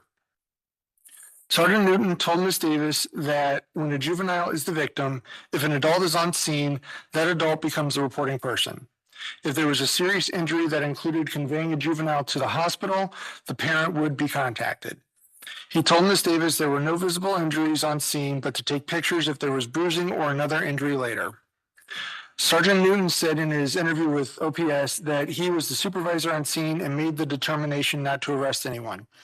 He based this decision on a lack of warrant, no visible injuries, lack of serious injuries, and hearing too many different versions of the event. He forwarded the report to the Detective Bureau to investigate if the case rose to felonious assault. For allegation A, lack of service, insufficient service against PO Justin Riolo, badge number 2375, and Sergeant Eric Newton, badge number 9233, OPS recommends findings of exonerated as the preponderance of the evidence to include the officer's WCS supports finding the alleged conduct did occur but was consistent with CDP Manual Rule 4.18. For allegation B, unprofessional conduct behavior against PO Justin Riolo, badge number 2375, and Sergeant Eric Newton, badge number 9233, OPS recommends findings of exonerated as the preponderance of the evidence to include the officer's WCS supports finding the alleged conduct did occur but was consistent with CDP Manual Rule 5.01. And with that, I can take questions. All right, thank you for that presentation. Does anyone have any questions for our investigator? All right, hearing none, would anyone like to make any motions? I will make the motions. All right, in case number 2024-0187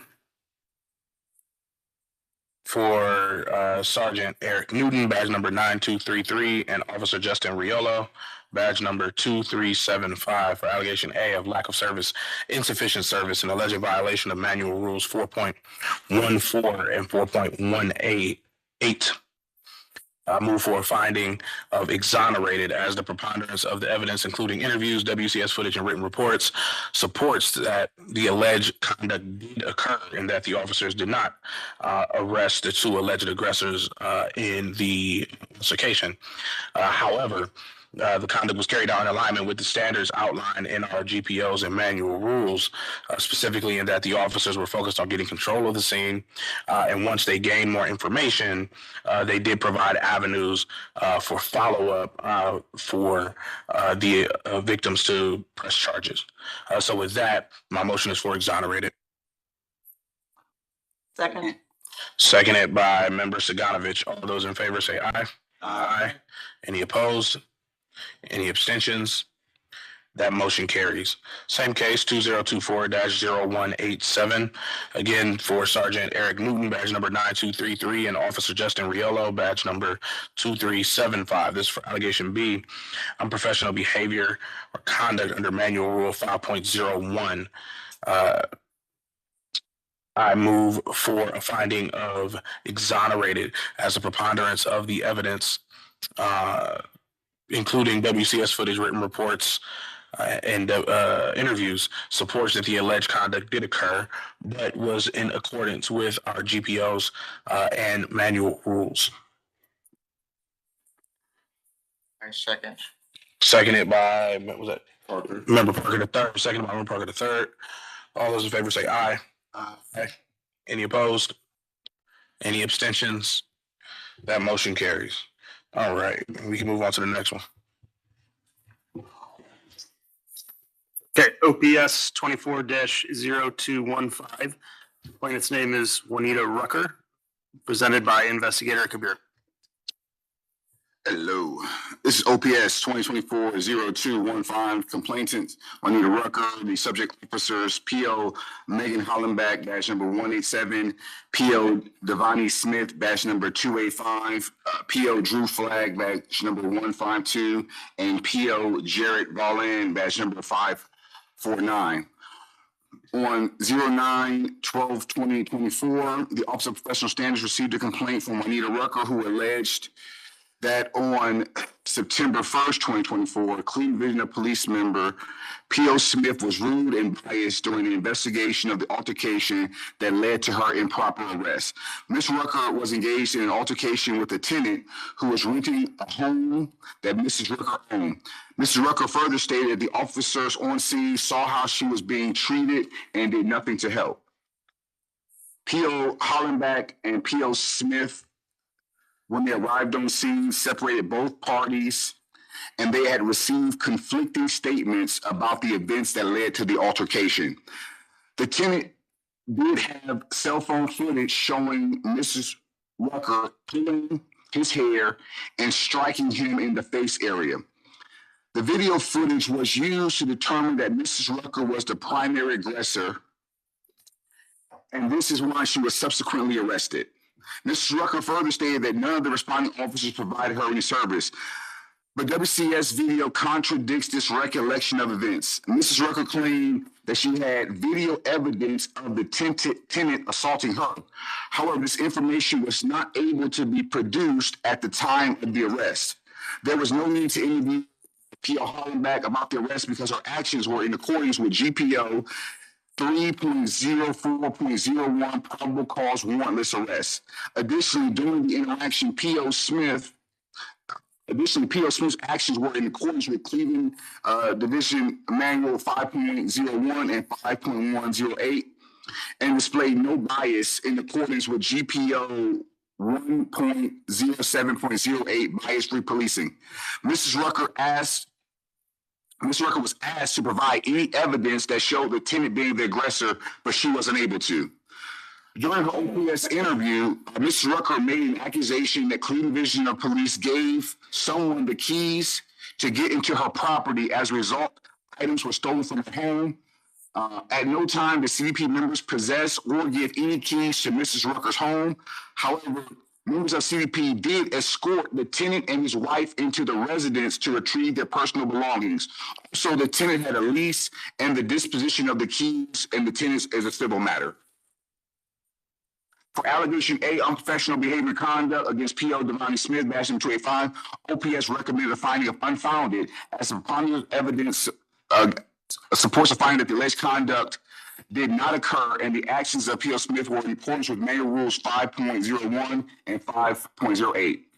For allegation B, bias policing against P.O. Devani Smith, OPS recommends a finding of unfounded as preponderant evidence to include officers. WCS supports a finding that the alleged conduct did not occur, but the officers' actions were in accordance with GPO 1.07.08, bias-free policing. For allegation C, improper arrest against P.O. Megan Hollenbach, badge number 187, OPS recommends a finding of exonerated as a preponderance of the evidence supports a finding that the alleged conduct did occur, but the actions of the officer were in accordance with GPO 3.04.01, warrantless arrest.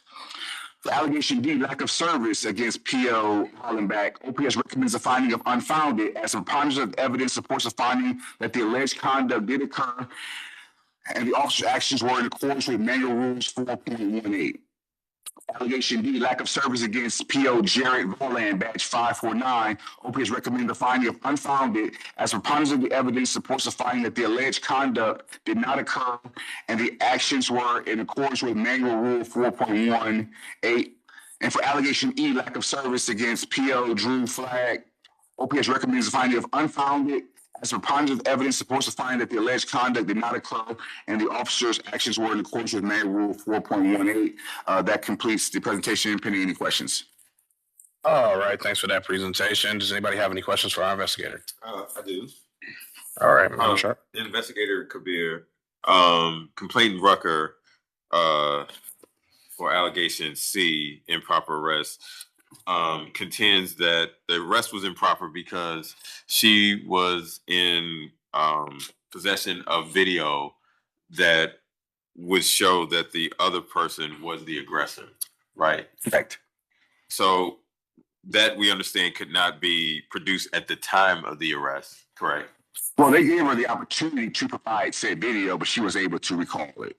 So they did provide to say, hey, provide me any evidence you had that you were not the primary aggressor, but she was not able to provide it At that time. But subsequently, she was charged and was not able to provide the evidence subsequently after as well. That was the next point I was Okay. going to, because if the video was actually existed, okay, you couldn't produce it at that time, but in order to exonerate yourself, you would clearly try and produce that later. And to your point, that was never produced. No So proof. then the allegation of improper arrest seems to be a bit dubious. Okay. All right. Thank you, sir. All right, any other questions for our investigator? Any other questions, comments, thoughts, concerns, statements? Anybody like to make any motions? Okay, there we go. Yep.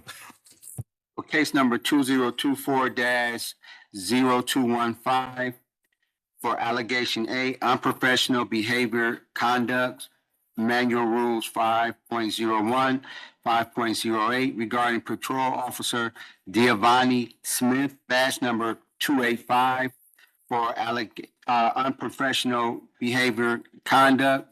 I make a recommendation of unfounded, because due to the preponderance of evidence, including WCS footage, establishes that the alleged conduct did not occur. All right, we have a motion on the floor for unfounded. Can I get a second? Second. Seconded by member Parker III. All those in favor say aye. Aye. Any opposed? Any abstentions? That motion carries. Okay, same case number for allegation B, bias policing regarding PO Giovanni Smith, badge number 285. For allegation B, bias policing, GPO 1.07.08. I make a recommendation of unfounded because due to the preponderance of evidence, including WCS footage showed that there was no bias. And so I make a recommendation of unfounded. Second. We have a motion on the floor for unfounded. It has been seconded by member Parker III. All those in favor say aye. Aye. Any opposed? Any abstentions? That motion carries. Okay, same case number for allegation C, improper procedure, arrest for regarding GPO 3.04.01 regarding patrol officer Megan Hollenbeck, badge number 187 for improper procedure. I make a motion of exonerated because due to the preponderance of evidence, including WCS footage and written reports that the alleged conduct did occur, and it was in accordance with GPO 3.04.01. However, the conduct was carried out in alignment with the standards of aforementioned. I second. All right, we have a motion on the floor for exonerated. It's been seconded by member Parker III. All those in favor say aye. Aye. Any opposed? Any abstentions? That motion carries.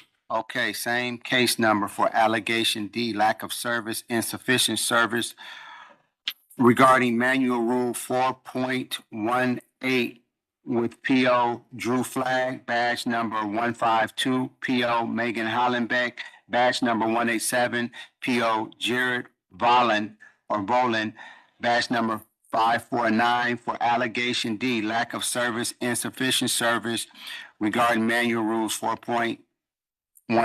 I make the motion of unfounded due to the preponderance of evidence, including WCS footage and interviews, written report establishing that the alleged conduct did not occur. All right, we have a motion on the floor for unfounded. He Is that a second. second? Seconded by Member Parker the third. All those in favor say aye. Aye. Any opposed? Any abstentions? That motion carries. All right, I think that's it for that case, right? All right, then we'll move to the next one. Thank you. Next is OPS 24-0223. Complainant's name is Kathleen Drummond. This will be presented by Investigator Green. Okay, the date of the incident is September 13, 2024. The complainant alleged bias policing and lack of service against Patrol Officer Stephen Pratt, badge number 2556, and stated the officer failed to adequately investigate an ongoing dispute involving her neighbor, and that he showed favoritism towards the neighbor because he knew her. OPS recommends a finding of unfounded for allegation A, bias policing as a preponderance of the evidence to include officers WCS, supports a finding that the alleged conduct did not occur consistent with GPO 1.07.08. When questioned by the complainant's son, William Drummond, regarding whether he knew the neighboring property owner, P.O. Pratt acknowledged that the owner had previously served as his realtor and explained that the matter existed between the Drummond family and workers at the home, but not the homeowner. William Drummond requested that P.O. Pratt leave the property. He immediately left and complied with the request. He notified dispatch of the incident and requested a supervisor to the location. P.O. Pratt conferred with Sergeant Scott Navratil, badge number 9257, regarding the incident and concerns raised by the Drummond family. After review, Sergeant Navratil advised that no conflict of interest existed because a dispute existed between the Drummond family and the workers at the neighboring property rather than the property owner, and explained the types of circumstances under which a conflict of interest might reasonably be perceived, such as a family member or a neighbor. For allegation B, lack of service, OPS recommends a finding of unfounded as a preponderance of the evidence to include officers WCS and manual rules 2.13, 4.11, 4.18, 5.09, and 7.01. Sergeant Navratil spoke with Mr. Drummond and told him that another officer present could complete the report. This was kind of disputed because I have an incident report. It wasn't required that another had to because there was no bias. And on the police report, on the incident report that I used, it shows on the second page that it was completed by D115. He's identified as Patrol Officer Beckwith. He's to handle the incident, and Sergeant Navratil is identified as 1S14 to advise him on the scene. And that concludes the investigation. Is there any questions? All right, thank you for the presentation. Any questions for our investigator? Yeah, I do. Sure. So the complainant is making the specific allegation that the PO knows the construction people that they were complaining against, or it's just the general that because the PO knows the property owner, then there's some inherent bias? So the complainant is Kathleen Drummond. Her son lives with her, so he seemed to have the bulk of the issue. The homeowner is the responding officer's realtor. I don't know how many homes they had facilitated between the properties, but he knew her. And Mr. Drummond stated that, he smiled. I don't know if the smile was uncomfortable. He didn't say anything to her. He immediately went to Mr. Drummond and gathered a statement of facts. So there was an issue, not even an issue. Mr. Drummond began to show the officer recordings of the incident, right? And he told Mr. Drummond, like, hey, you're kind of antagonizing them. And, you spat on two people and I guess allegedly slapped one of them. And when Mr. Drummond heard the statement, he was all like, well, you know her, you're biased, get off my property. And like, I think, well, I can't say that I think. It appears on the WCS that the officer knew this was coming, so he immediately, radioed for additional units and a supervisor to the location. And that's kind of the gist of it. But the issue was between Mr. Drummond and the workers at the home. The woman owned the property, but, they were hired to do the work. So the reason I ask is because when it comes time to make a motion, is it proper to say that the alleged conduct did occur, but was not was not in violation. So The I, alleged get conduct what I'm such as saying? what? yeah, I'd say, Bias? The bias police. I'd I say feel no. that, no. Sorry, I'd say no because there was no bias there. I mean, the relationship existed, but the complaint was not just that a relationship existed; it's that there was that a bias existed, and that didn't happen. But the complainant is alleging the bias is the relationship. The relationship did occur. I'm not saying that the officer was biased. Right, the relation. Yeah, but I think there's a the motion. no. I get what you're saying. I think that there's a difference though between a relationship existing and a bias existing. The relationship definitely existed, but the complaint is not just that a relationship existed. It's that there was a bias because the relationship existed. We're splitting hairs a little bit. We are. But I'm a little worried about exonerating a biased policing charge because I don't want to make it seem like we're saying, yeah, no, they were biased, but that's okay because of X, Y, and Z. Usually, if we're saying, like, for instance, the last case, right, we said, yeah, there was no arrest made. Maybe that was the last case before that. Yes, there was an arrest made, or there wasn't an arrest made, but that's okay because there didn't need to be. Right? We don't want to say. So you saying the conduct of bias did not occur. Right. That's the conduct. Because the complaint is alleged just simply because there's a relationship, there's inherent bias. Right. And if I may add, like I referenced Manual Rule 701, the officer, they don't have a choice in where they respond. They're assigned a location. So he just happened to Right. show up there and like, I can't confirm whether or not he smiled at the neighbor. You know, that could be, hey, oh man, I wasn't expecting this, but he immediately went to him, but he responded to the location he was told to respond to. I mean, also just because an officer knows someone, it doesn't mean they're going to be biased in a situation, right? I got you. I mean, but I do think it was a valid question. Yeah. All right. Any other? Yeah, Do you have the gentleman go question? ahead. Any other Somebody questions? may have a question.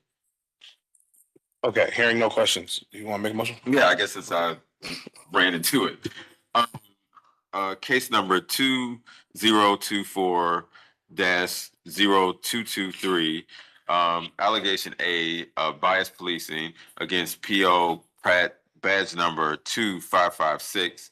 My recommendation is for unfounded, based on the preponderance of evidence, in that the PO was in accordance with GPO 1.07.08. It is my recommendation, or my motion, bias did not occur, and my recommendation is for unfounded. All right, we have a motion on the floor for unfounded. Can we get a second? Second. Seconded by Member Willis. All those in favor say aye. Aye. Any opposed? Any abstentions? That motion carries. All right. Same case. 2024-0223, allegation B, lack of service, insufficient service, against P.O. Pratt, badge number 2556. My recommendation is for unfounded, based on the preponderance of evidence, in that P.O. Pratt was in accordance with Manual Rule 3.12, 4.11, 4.18, 5.09, and 7.01. My recommendation is for unfounded. Second. All right, we have a motion for unfounded. It's been seconded by Member Willis. All those in favor say aye. Aye. Any opposed? Any abstentions? That motion carries. That's it. All right. I think we move on to the next one.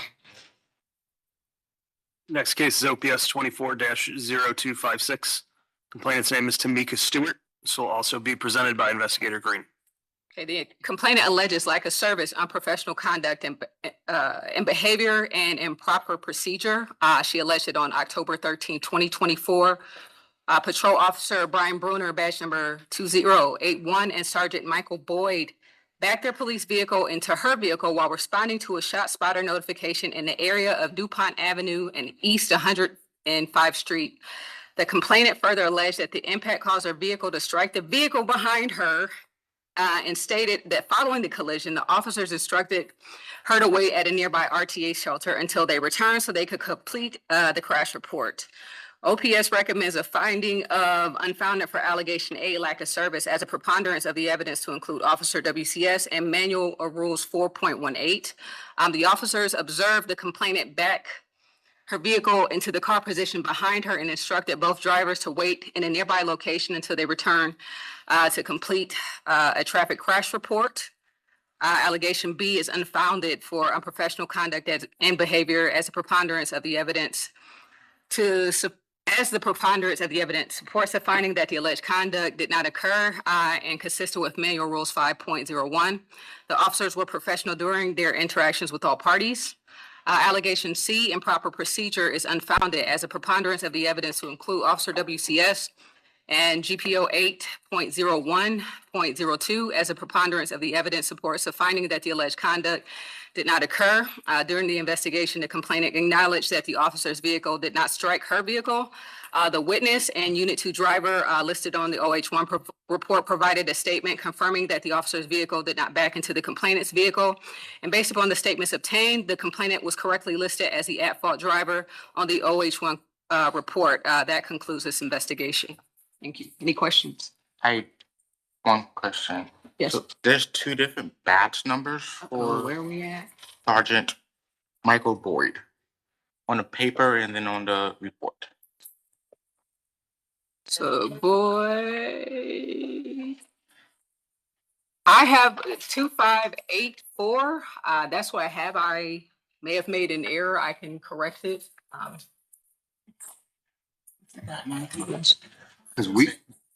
for Michael Boyd, I have 9369.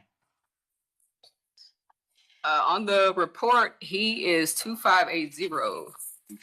We can check that really quick. Now, you just said 2584 though. Hold on. Let me get it. My bad. So I have Brian Bruner 2083 and Michael Boyd, I think 2584. We're checking it right So it's now. incorrect on the agenda. Yes. Okay. Make that correct. If I may, if he's a sergeant, his badge number would start with 9. So it may have changed? Okay. Yeah, he may have been, I don't know if he was promoted at the time or. Right, was he a PO when it started? I think I made an adjustment. He is listed as a sergeant on my report. We can update that information if we can. Do you have access to? So, but for the purposes of the motion, Yeah. we should be using the 9369. You should use the badge number that's current. Whichever one You is. should use the badge number that's current, or maybe we just make reference to both. Yeah, because even on the complaint, Michael Boyd is on the complaint is 2584. Wrote it 2584. I'm not sure what this causes. Maybe we can adjust it. Administrator Hess, what would you suggest at this point? If I'm not mistaken, the board secretary checks the badge numbers when she puts them on the agenda with IA Pro. So that would be the correct badge number. Okay. Yeah. That's fine. Yeah, I imagine 9369 is the most current. Cool. Thank you. Thank you. Okay. And during your report, maybe I'm mistaken, I heard you say for PO Brian Bruner, I thought you said 2081, and I have 2083. On the report is 2083. Is there a correction for that one? That's correct. All right. Thank you.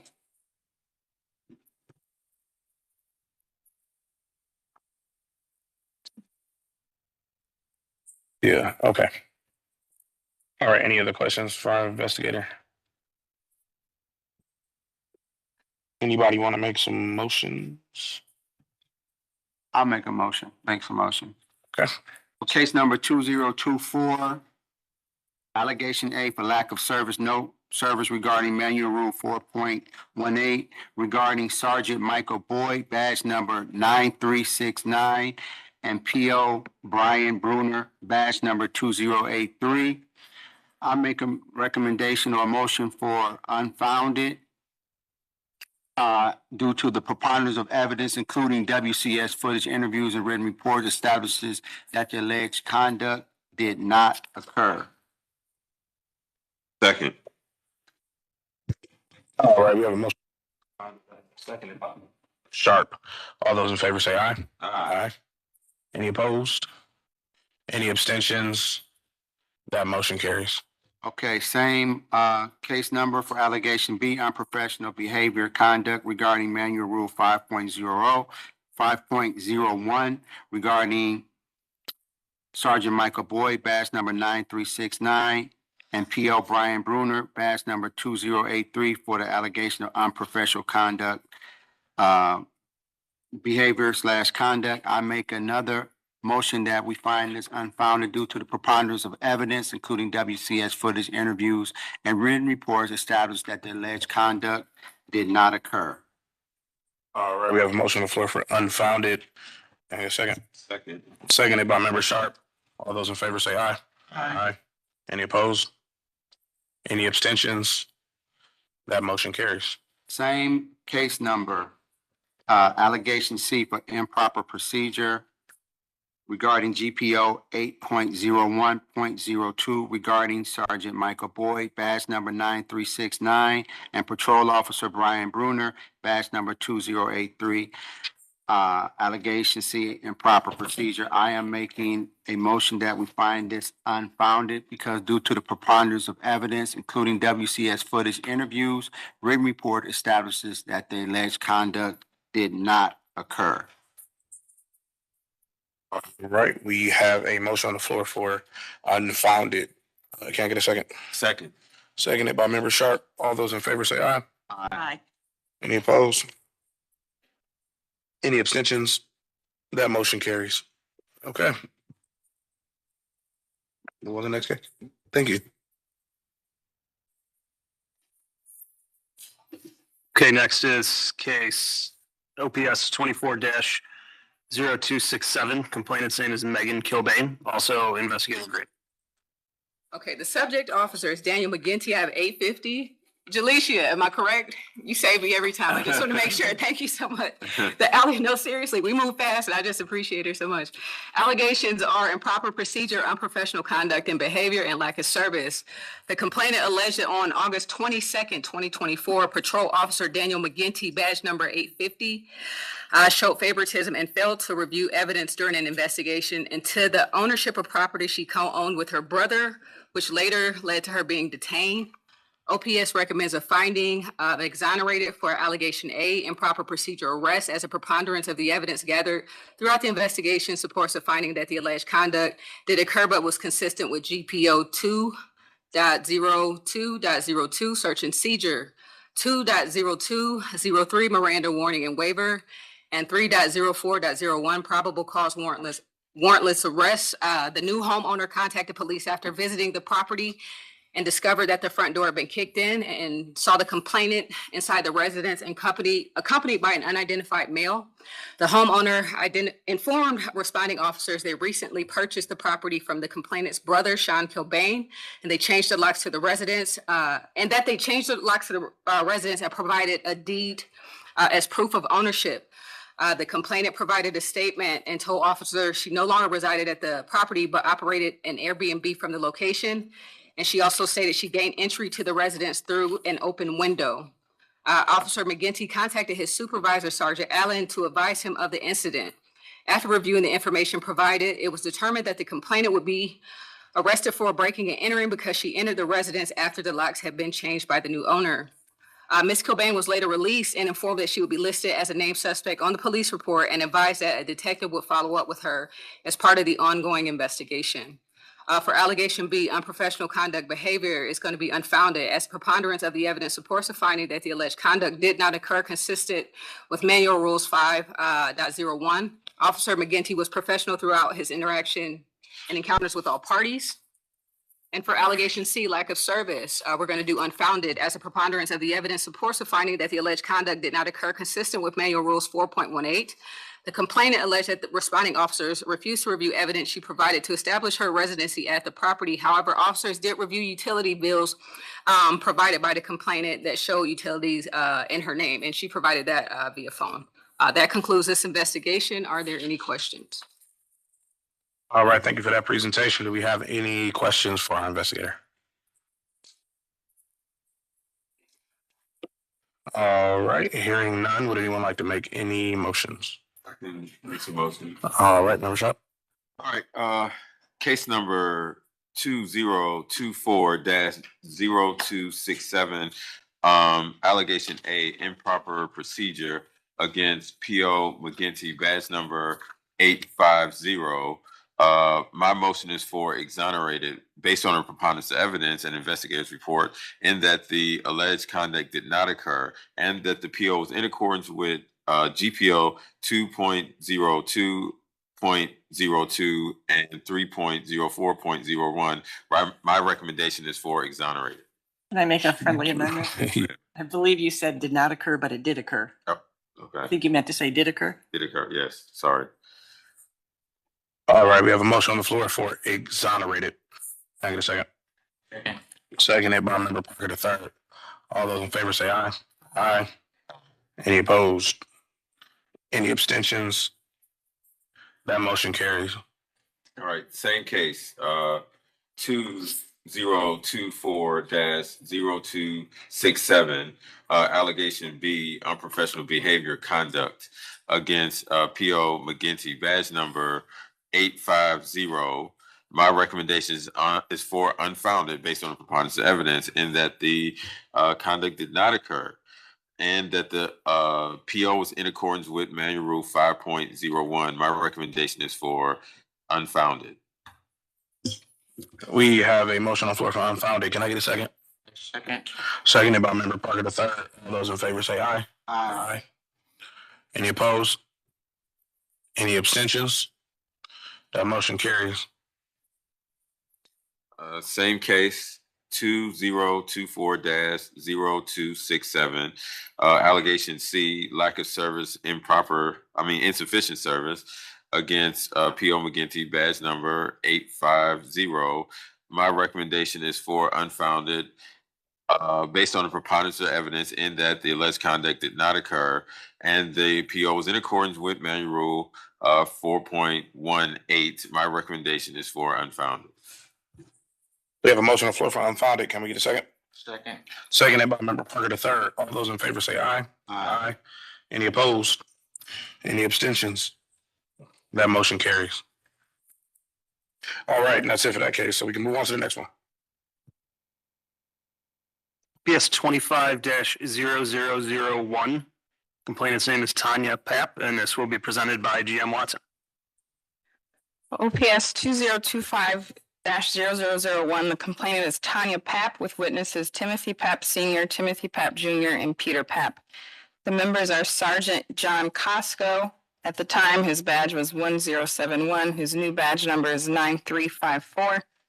Allegations against him are unprofessional behavior and conduct, improper procedure search, improper procedure arrest, property missing, and harassment.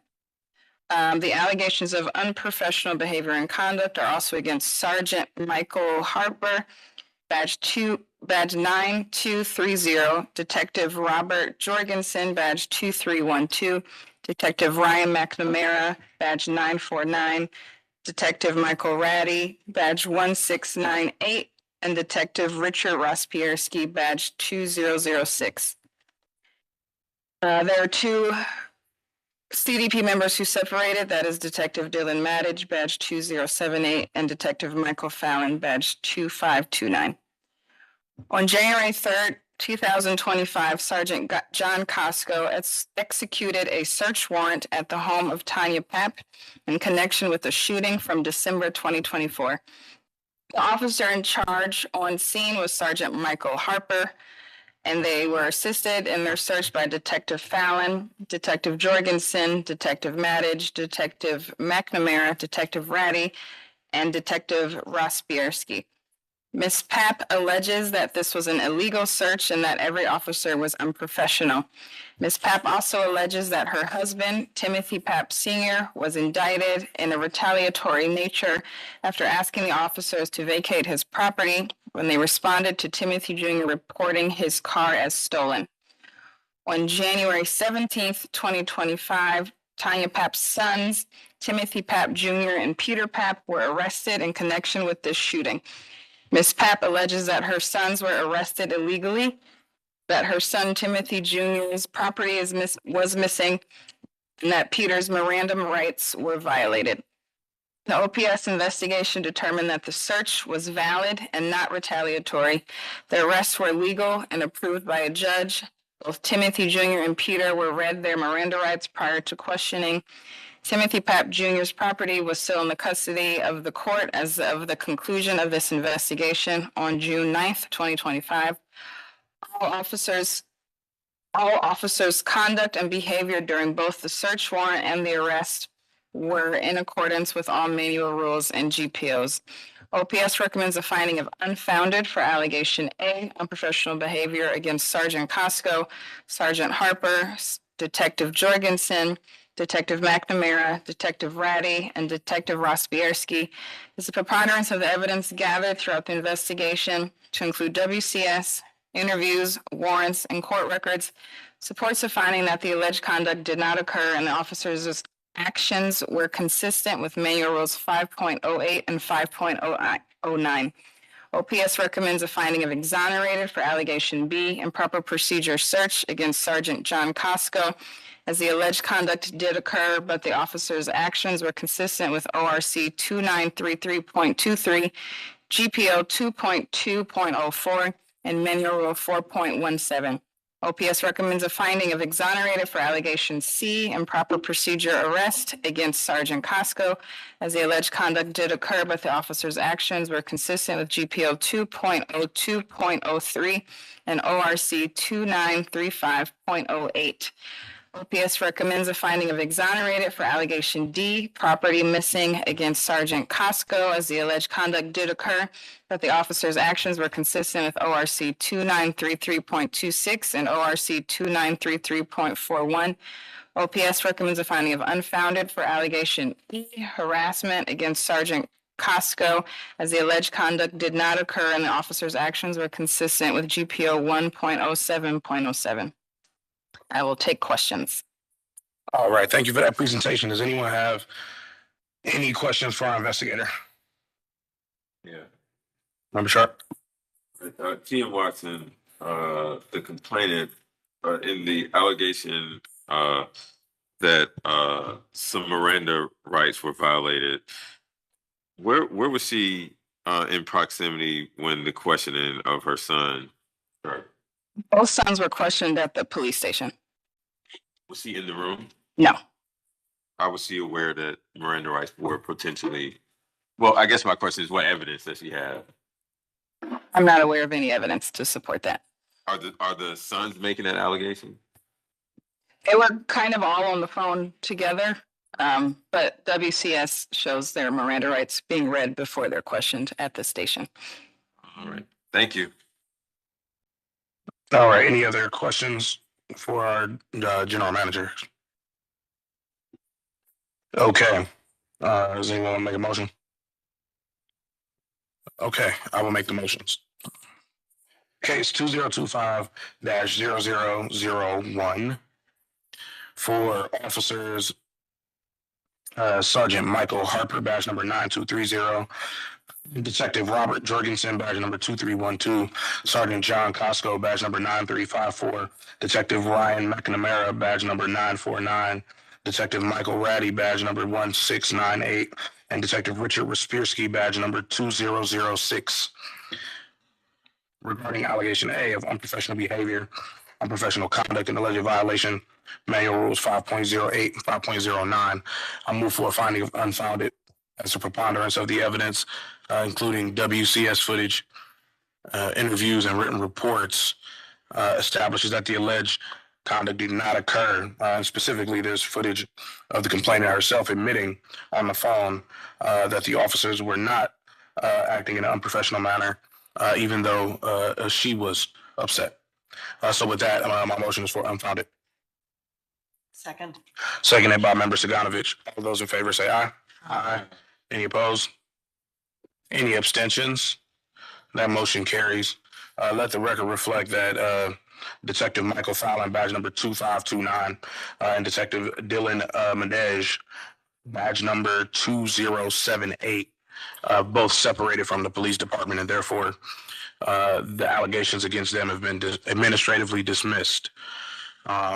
Moving on to the other allegations, same case, 2025-0001, for Sergeant John Costco, badge number 9354, regarding allegation B for an improper procedure of improper search in alleged violations of Manual Rule 4.17, ORC 2933.23, and GPO 2.02.04. I move for a finding of exonerated as the preponderance of the evidence, including WCS footage, interviews, and written reports, support the finding that the alleged conduct did occur and that a search was carried out. However, the search was carried out in alignment with the standards outlined in our GPOs and manual rules and per the search warrant that was obtained. So with that, my motion is for exonerated. Second. Seconded by Member Saganovich. All those in favor say aye. Aye. Any opposed? Any abstentions? That motion carries. Same case, 2025-0001, against Sergeant John Costco, badge number 9354. This is for allegation C for an improper arrest and alleged violation of GPO 2.02.03 and ORC 2935.08. I make a motion. I move that this be exonerated. I move for a finding of exonerated as the preponderance of the evidence, including interviews, WCS footage, and written reports, supports that the alleged conduct did occur and that the suspects were arrested, but that arrest was carried out in alignment with the standards outlined in our GPOs and manual rules and in accordance with the warrant that was properly obtained. So with that, my motion is for exonerated. Second. Seconded by Member Saganovich. All those in favor say aye. Aye. Any opposed? Any abstentions? That motion carries. Same case, 2025-0001. Sergeant John Costco, badge number 9354. It's for allegation D for missing property and alleged violation of ORC 2933.26 and ORC 2933.41. I move for a finding of exonerated as preponderance of the evidence, including WCS footage, interviews, and written reports, supports that the alleged conduct did occur in that there were items seized from the home after the search. However, the conduct was carried out in alignment with the standards outlined in the GPOs and manual rules and in accordance with the warrant and the collection of evidence for the officer's continued investigation. So with that, my motion is for exonerated. Second. Seconded by Member Saganovich. All those in favor say aye. Aye. Any opposed? Any abstentions? That motion carries. Same case, 2025-0001. Sergeant John Costco, badge number 9354. It's for allegation E of harassment and alleged violation of GPO 1.07.07. I move for a finding of unfounded as a preponderance of the evidence, including WCS footage, interviews, and written reports establish that the alleged conduct did not occur. Second. Seconded by Member Saganovich. All those in favor say aye. Aye. Any opposed? Any abstentions? That motion carries. All right, that's it for that case. We've already covered case 11. So we'll move on to case 12.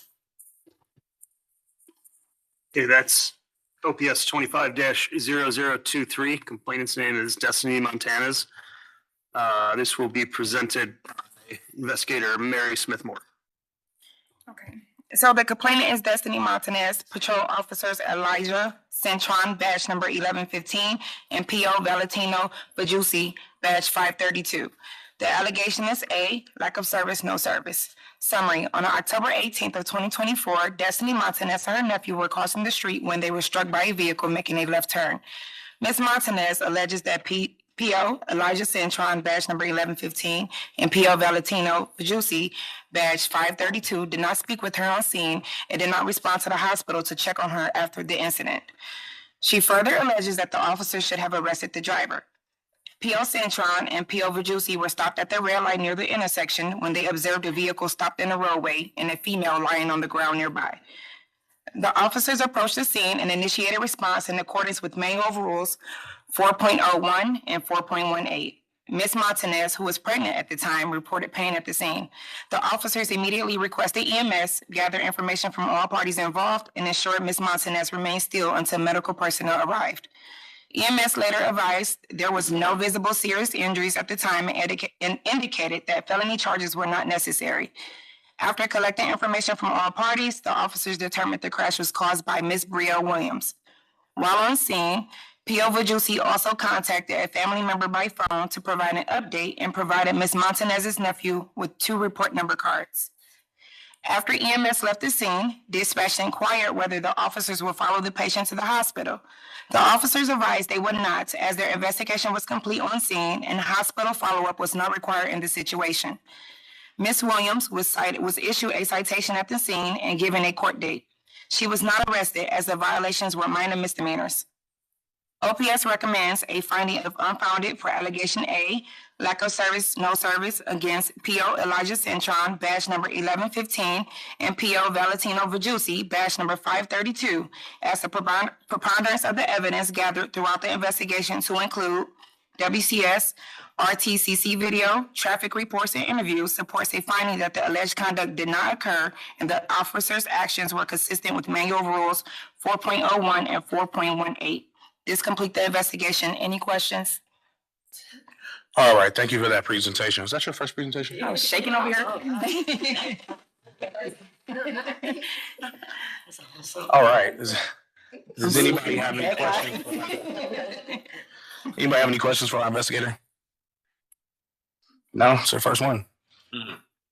No? Yeah. All right, with that, does anybody want to make any motions? I'll make a motion. Okay.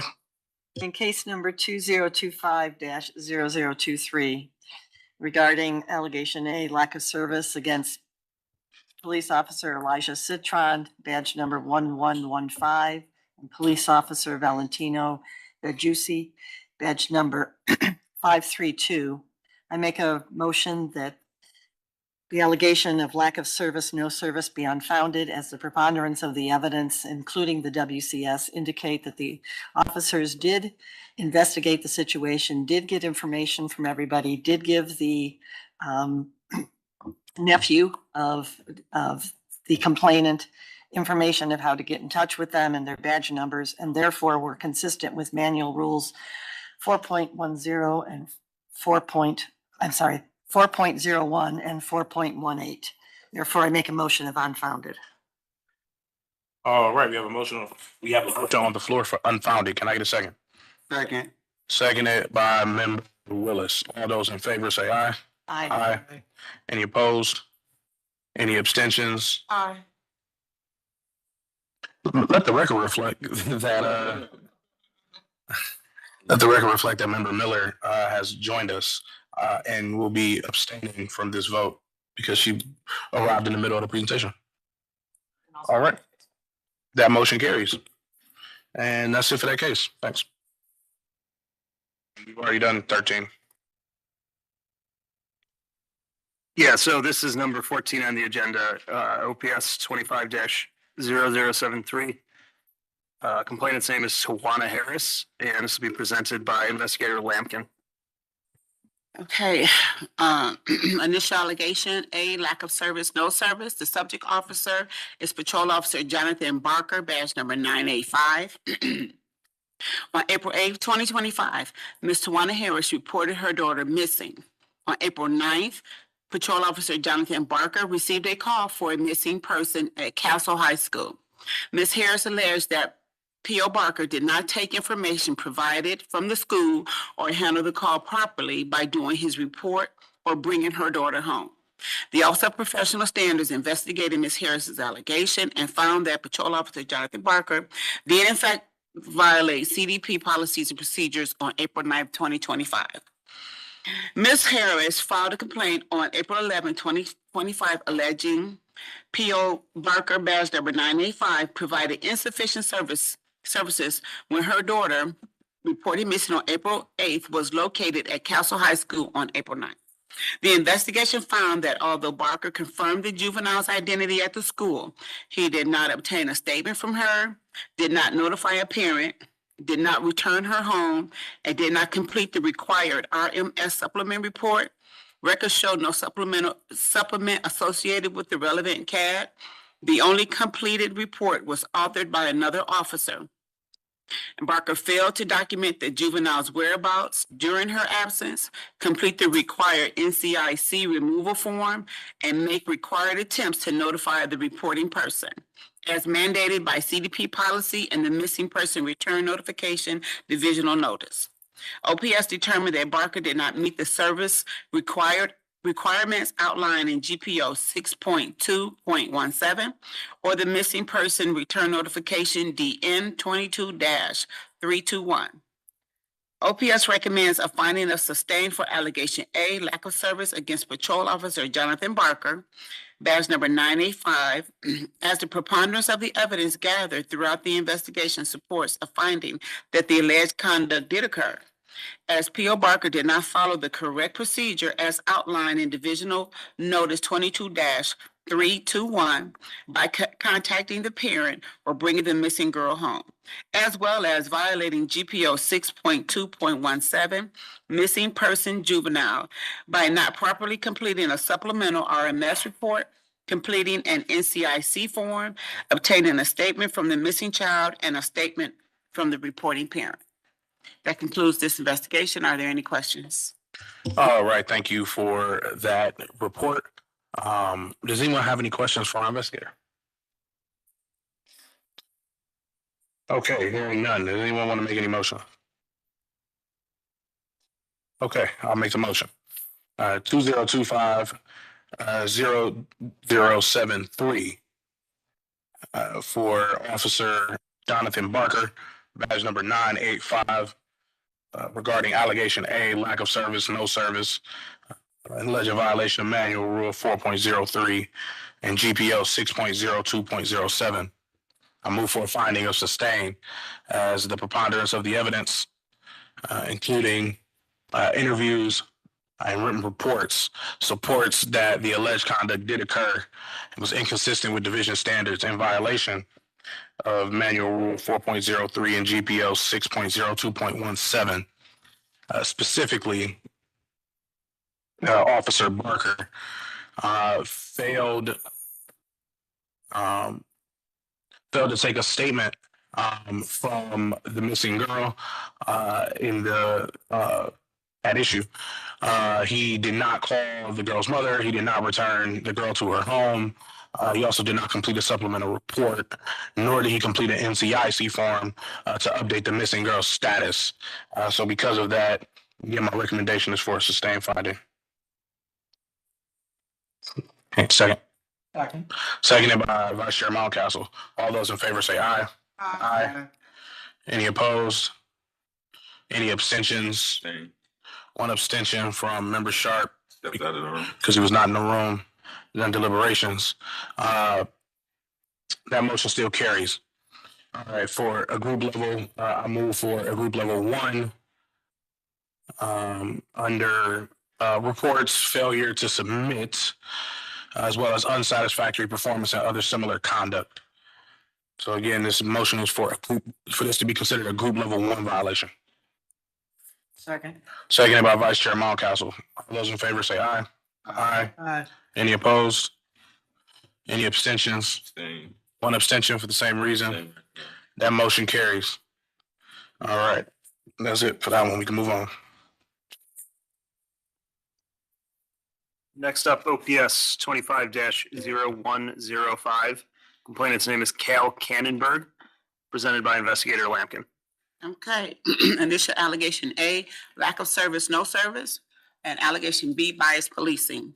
The subject officer is Patrol Officer T. Smith, badge number 1615.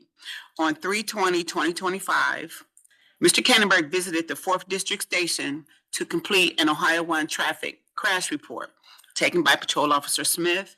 Mr. Cannonberg also included the information of the African-American at-fault driver.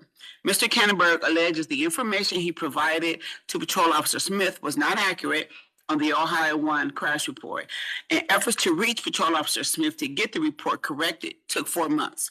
Mr. Cannonberg states Sergeant Cruz, badge number 9288, subsequently informed him that his report was updated. WCS lobby footage reveals report taken by Patrol Officer Smith, including viewing Mr. Cannonberg's phone with the information of the African-American at-fault driver. After identifying that the initial Ohio 1 report was inaccurate, Mr. Cannonberg reached out to the 4th District Station with his concern, without success over a 4-month period. In WCS interview, Patrol Officer Smith, 1615, shared that he was new to the lobby detail and identified that he received the information for the Ohio 1 crash report from Mr. Cannonberg on the date in question. Patrol Officer Smith stated, after some time, while patrolling in the field, he was called back to the station to redo Mr. Cannonberg's report due to the initial errors and inaccuracies from the first report. In addition, OPS noted that Patrol Officer Smith was not at the scene of the accident, therefore was unable to determine the race of the at-fault driver and only became aware of the race from Mr. Cannonberg's phone. Patrol Officer Smith's incomplete and inaccurate Ohio 1 traffic report was due to his lack of experience on the newly assigned post and was instructed to complete a supplemental report by Sergeant Cruz. OPS recommends a finding of sustained for allegation A, lack of service against Patrol Officer Trevor Smith, badge number 1615, as the preponderance of the collected evidence gathered throughout the investigation to include WCS footage, duty report, interviews, the initial and amended Ohio 1 reports, and DDAs, supports a finding that the alleged conduct did occur. Also, OPS recommends a finding of unfounded for allegation B, biased policing against Patrol Officer Trevor Smith, badge number 1615, as a preponderance of evidence. Preponderance of the collected evidence gathered throughout the investigation supports a finding that the alleged conduct did not occur. Any questions? All right, thank you for that presentation. Does anyone have any questions for our investigator? I think I have a question. What was the error again? The On the report? officer completed an inaccurate Ohio 1 report when Mr. Cannonberg brought it to him and his wife presented it to the district. And it took over 4 months for Mr. Cannonberg to get in touch with the initial officer to complete the report. Right. Okay. And do we know what the holdup was with the 4 months? I mean, it wasn't that he wasn't like contacting Officer Smith directly over these 4 months. Yes. Or he was. Yes, so in his mind, whoever, the officer that serviced him was the one who made the mistake.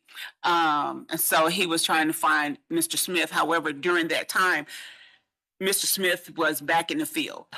So he finally was able to get in touch with a sergeant who he shared his concerns with Sergeant Cruz. Sergeant Cruz had Patrol Officer Smith pulled from the street detail to come back into the precinct and redo the report and put the information that was the initial information that was on there. And Officer Smith's explanation for why the initial errors were in place was just he was new? He was new.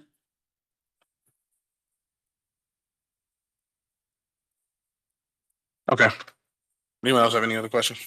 So Chair, if I might. Yep. The time question, although you can perceive that as lack of service, not necessarily can be tied to Officer Smith just because he was in another capacity.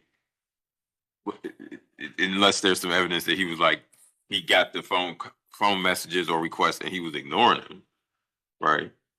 I'm sorry? So the allegation of lack of service, I think it's two there. One is that the PO made the mistake of not filling out the report correctly. Correctly, right? yes. The second would be the time it took to get it corrected, right?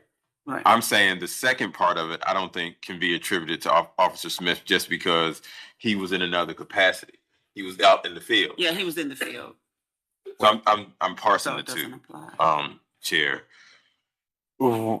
Right, yeah, I think that this sustained finding would be specifically for The mistakes that he made, the mistake that he not for made. not for the time. Not for No, not. But I think And- whoever makes that motion should What- make that specific.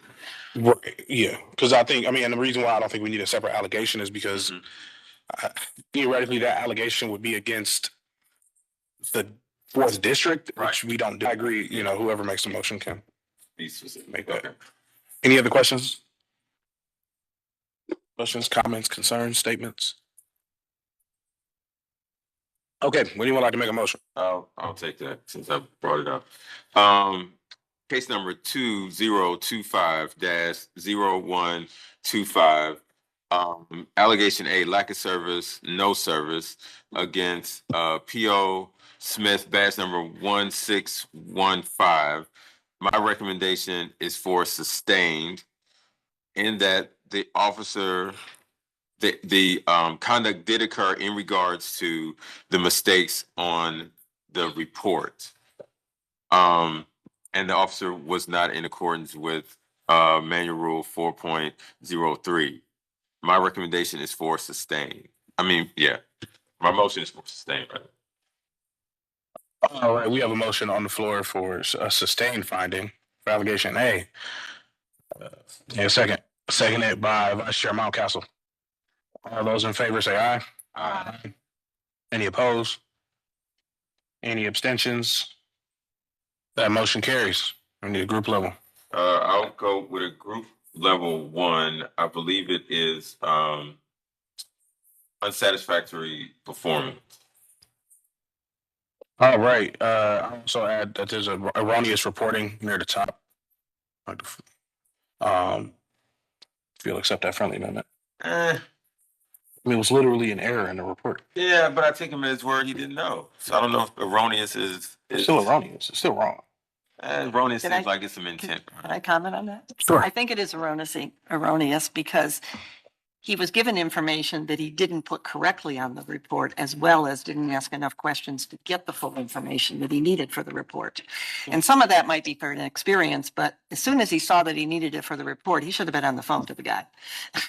Okay, I'll accept those friendly amendments. All right, we have a motion on the floor for a group level 1 violation. Okay, second. Second. Seconded by Vice Chair Mountcastle. All those in favor say aye. Aye. Any opposed? Any abstentions? That motion carries. Now, if we want to do a letter of reinstruction, is this the time to do it, or wait until it comes back? I mean, could have included that in the group 1 violation, but I mean, you could also make another motion. Okay, I'll make a second motion for P.O. Smith, badge number 1615, that a letter of reinstruction be issued. Okay, we have a motion on the floor for a letter of reinstruction specifically to be issued to Officer Smith in this case. I think I want to add in regards to the procedures in the lobby, or what is it? Yeah, regarding reporting procedures in the lobby, reports that are taken in the lobby. Second. All right, seconded by Vice Chair Mountcastle. All those in favor say aye. Aye. Any opposed? Any abstentions? That motion carries. All right, same case 2025-1. I'm sorry, 2025-0105. Allegation B, bias policing against P.O. Smith, badge number 1615. My recommendation is for unfounded, based on the preponderance of the evidence, in that the action did not occur and the PO was in accordance with GPO 1.07.08. My recommendation is for unfounded. All right, we have a motion on the floor for unfounded. Can I get a second? Second. Seconded by Member Mountcastle. All those in favor say aye. Aye. Any opposed? Any abstentions? That motion carries. All right, that's it for that one. We got one more. Okay, next is OPS 25-0158. Plaintiff's name is Kenneth Carrington. This will also be presented by Investigator Lampkin. Okay, so we have allegation A, lack of service, Allegation B, improper arrest, and allegation C, lack of service, insufficient services. The subject officers, Patrol Officer Joseph Danzak, badge number 1826. Patrol Officer Taylor Severino, badge number 2424. Patrol Officer Jonathan Sanchez, badge number 966. Patrol Officer Wanda Wright, badge number 2206. And badge number Courtney Jago, badge number 509. Complainant Kenneth Carrington filed a written complaint with the Office of Professional Standards on July 25th, 2025, alleging lack of service and bias policing during a May 16th, 2025 incident at his home. He reported that after being assaulted by his girlfriend's brother, responding officers, Patrol Officer Danzig and Patrol Officer Severino, treated him as a trespasser, did not properly investigate, and failed to obtain the suspect's identification. During the July 28th, 2025 intake interview, Mr. Carrington repeated these concerns and described a second incident which occurred on May 23rd, 2025, in which Patrol Officer Jonathan Sanchez, badge number 966, and Patrol Officer Wanda Wright, badge number 2206, came to his residence late at night, ordered him outside, and arrested him, which he believed constituted an improper arrest. He later appeared in person on August 5th, 2025, to provide additional details about both incidents. On August 18th, 2025, Mr. Carrington returned with his advocate, Tanya Griffith Bullard, who submitted a supporting statement. She made allegations involving non-CDP individuals, including attorney Rotino Rucker and Cuyahoga County staff, and claimed P.O. Courtney Jago failed to complete required police reports. She also expressed concerns that Ms. Shakir's alleged connections with city officials, including the chief of police and the mayor, contributed to unfair treatment of Mr. Carrington. Mr.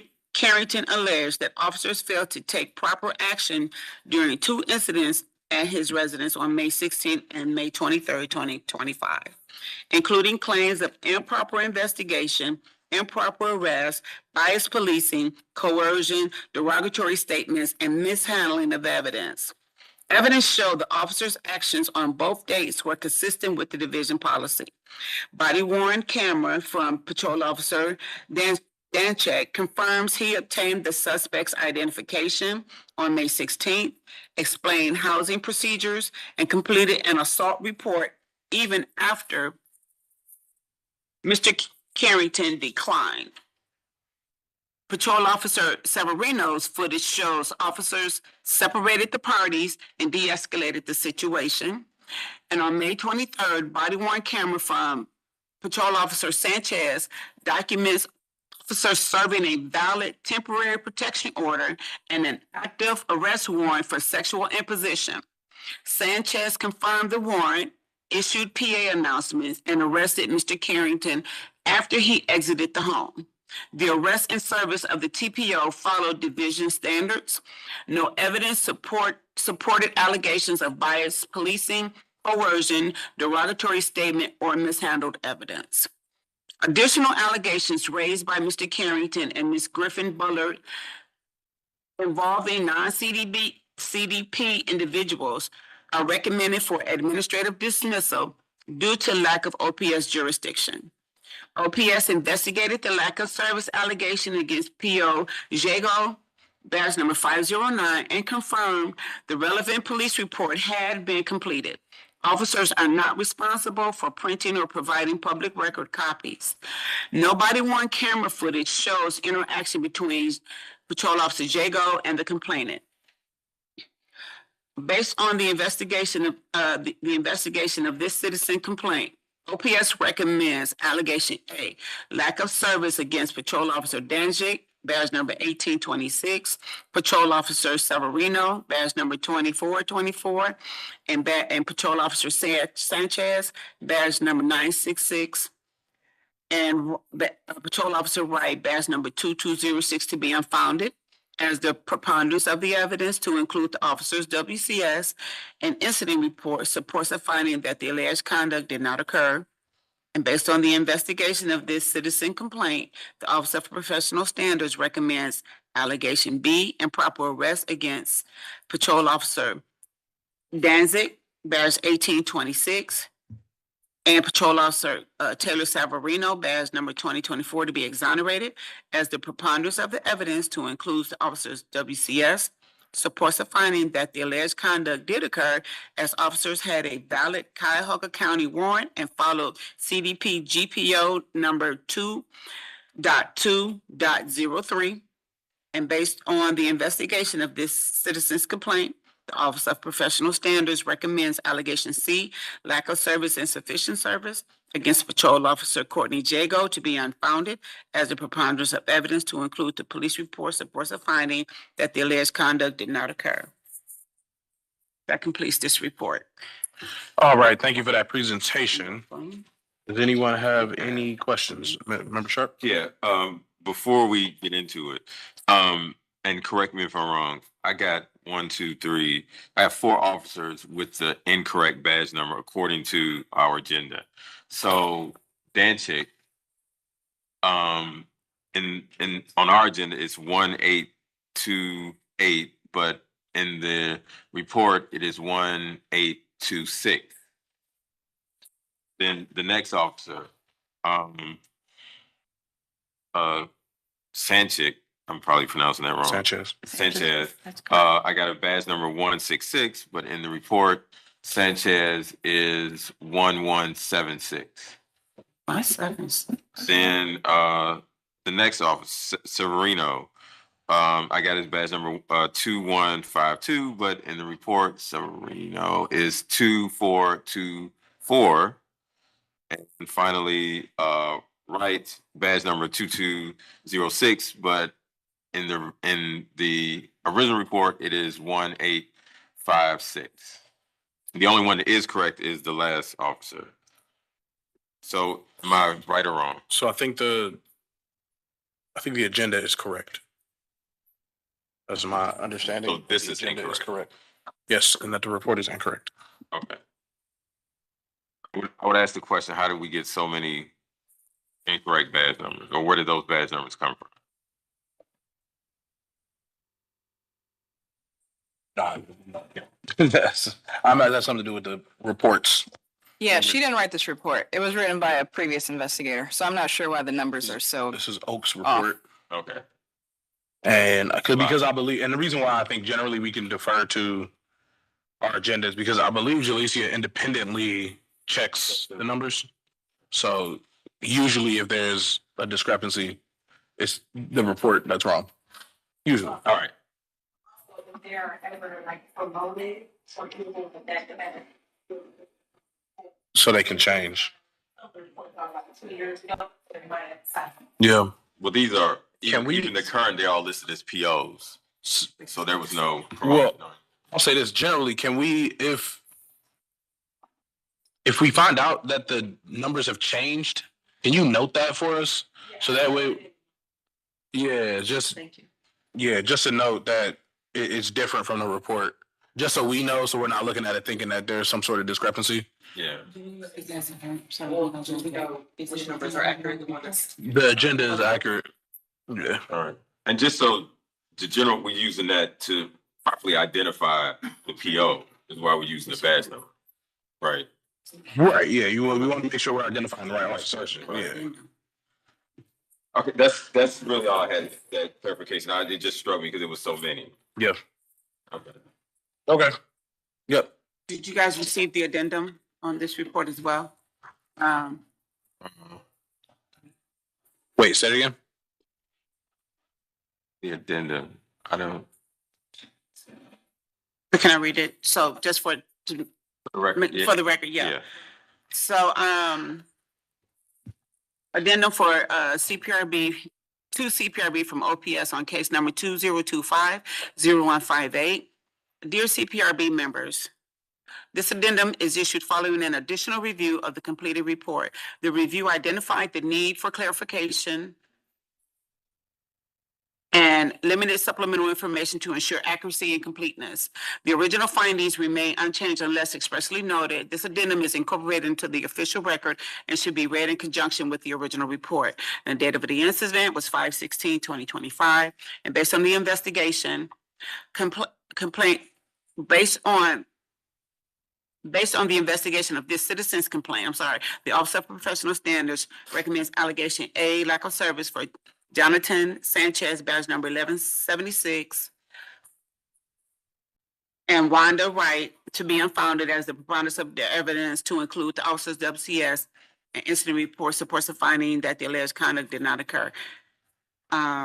Additionally, it was discovered that Patrol Officer Courtney Jago, badge number 509, separated from the Cleveland Division of Police on April 23rd, 2026. And based on OPS Manual 703, categories of administrative dismissal, the category of which an administrative dismissal can be appropriately recommended are a non-CDP employee, complainants made regarding the conduct of the individual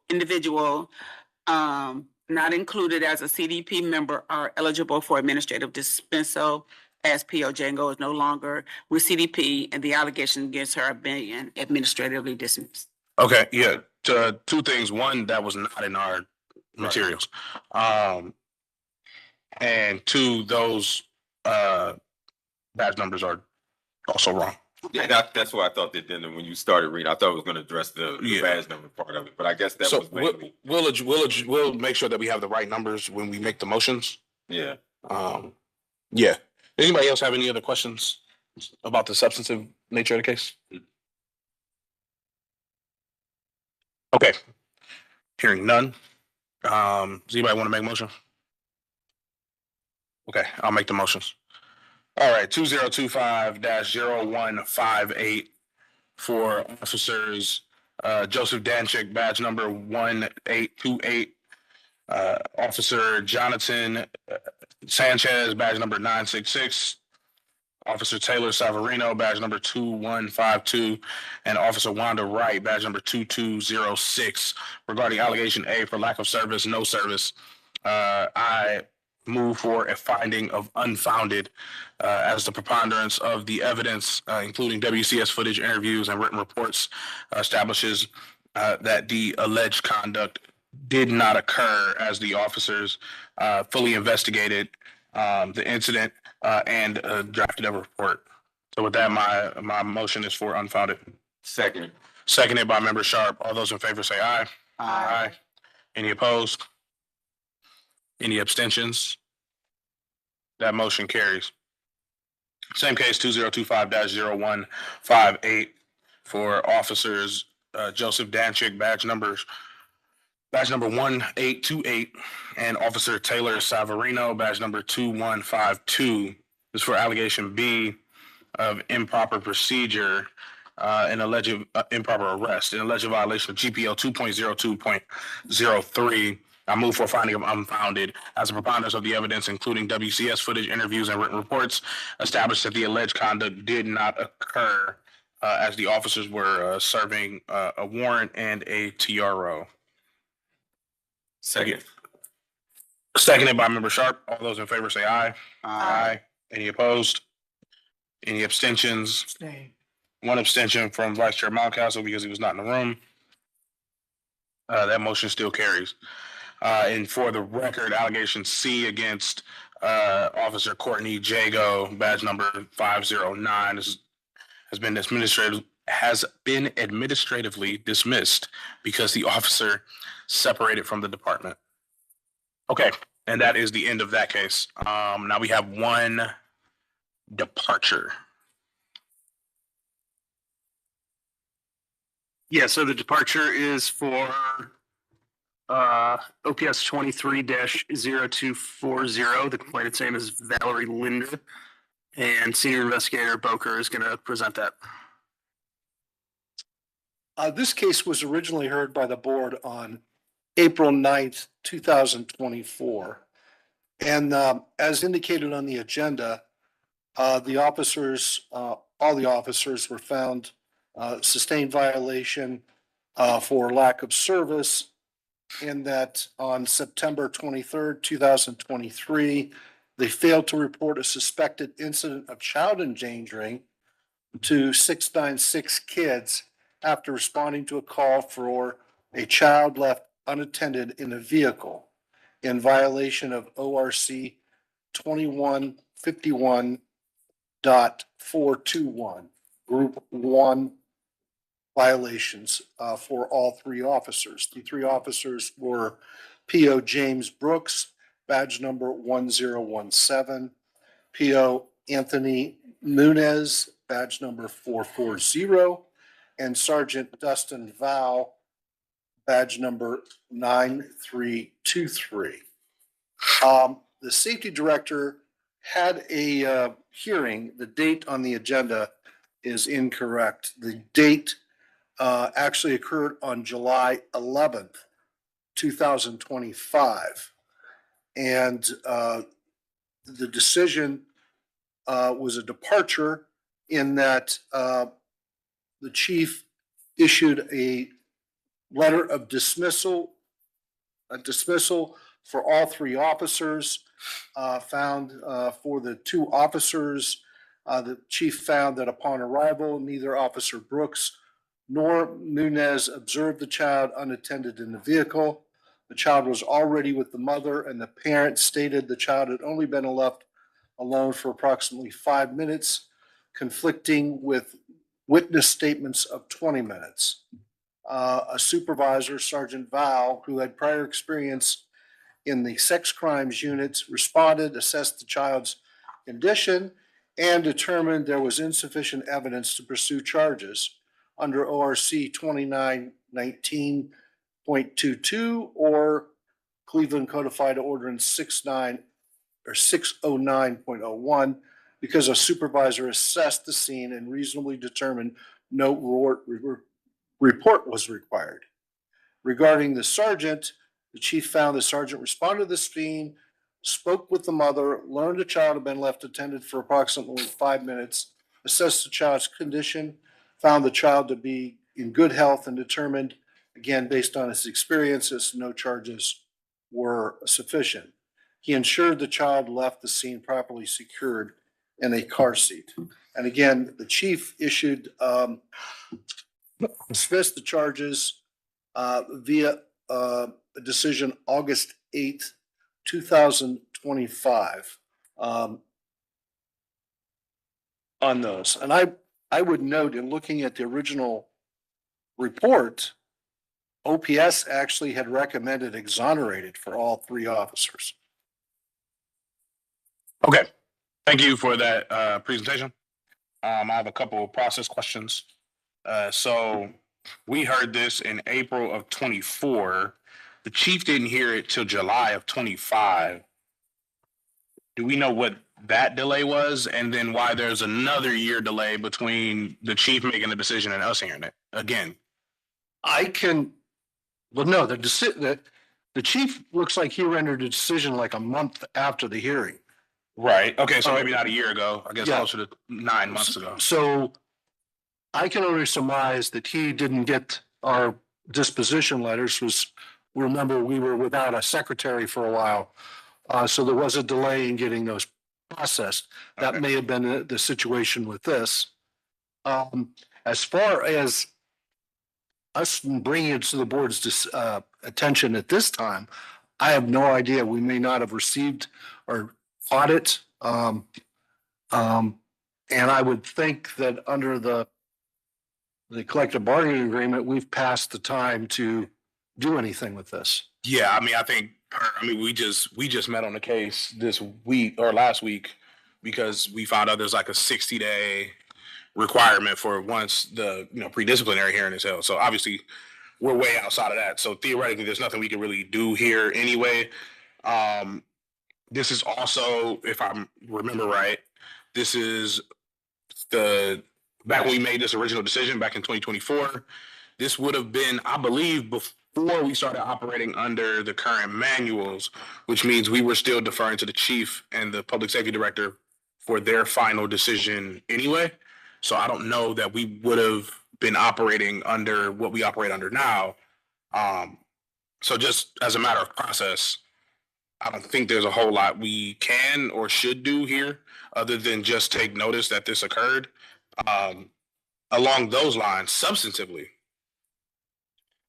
did the chief, it's a chief decision. Did the chief make any sort of reference or at all address the mandatory reporting requirement that was not followed? Because that was I remember this case. That was at the heart of why we decided to sustain and not exonerate, because we felt as though there should have been some sort of reporting done at the time. Diane, I don't know if you remember that, but we had a pretty long, we had a pretty long discussion about that. And it doesn't look like they even addressed that. Yeah, I don't think they did. And we're not saying that they were in violation of the ORC 2919. We were not saying that they were in violation of CCO 609. We were saying what they violated was not doing their mandatory reporting. And it's, my concern would be, is if the chief and the safety director don't see that as an issue, is this an issue across the board? And are they not reporting things they should be reporting as a police department all the time? Yeah, I think we can assume that they're not, and that they think that they don't have to. Yeah. And maybe that's some sort of understanding that we need to come to about whether or not they have to or not. But we looked at it pretty closely back then before we determined that, yeah, as an officer, you have a mandatory reporting requirement to, I believe, to the state. To the county 696. Or the county 696 kids, right? That's the county. Yeah. To at least say that this thing happened outside of them policing this or deciding to cite or arrest the parents, which is separate. And I think that's what the chief was focused on. But that's not the reason why we said what we said. Now, again, I'm looking at the date on this. This was a while ago. This was before we had our current structure and the way that we explained our disposition letters and things like that. So maybe that's why there's a disconnect here, but that is what I noticed. The rationale the chief gave does not match up with the rationale that we gave. It matches up with the rationale that OPS gave when they gave their original recommendation for exonerated, which is what you pointed out. But that's not why we disagreed. Again, there's really nothing we could do in this particular case, but it is concerning. It's concerning, and maybe this is one of those times when we need to have some kind of, I don't know, memo to them or whatever we do that reminds them that this is a mandatory reporting of all police officers. And we'd like to know what they're doing about that. Do you want to give the department a letter of reinstruction? No. I'd like to ask the question, how do they train their officers on this?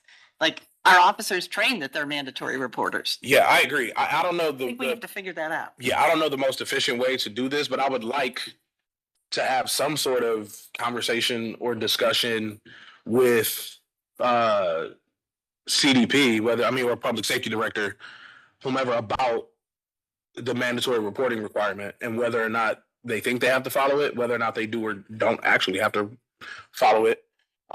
Is that something that OPS can coordinate? Mike, is that something that you can help out with? I don't know if it's as simple as sending an email saying, hey, we ran into this issue, kind of ask for a rules determination. I think we've done that before. I can't remember if that was. Yeah, we can. I mean, what that would look like in practice, I think, is we would either send a request for clarification to the policy unit or reach out to the academy and see how they're doing training on that topic.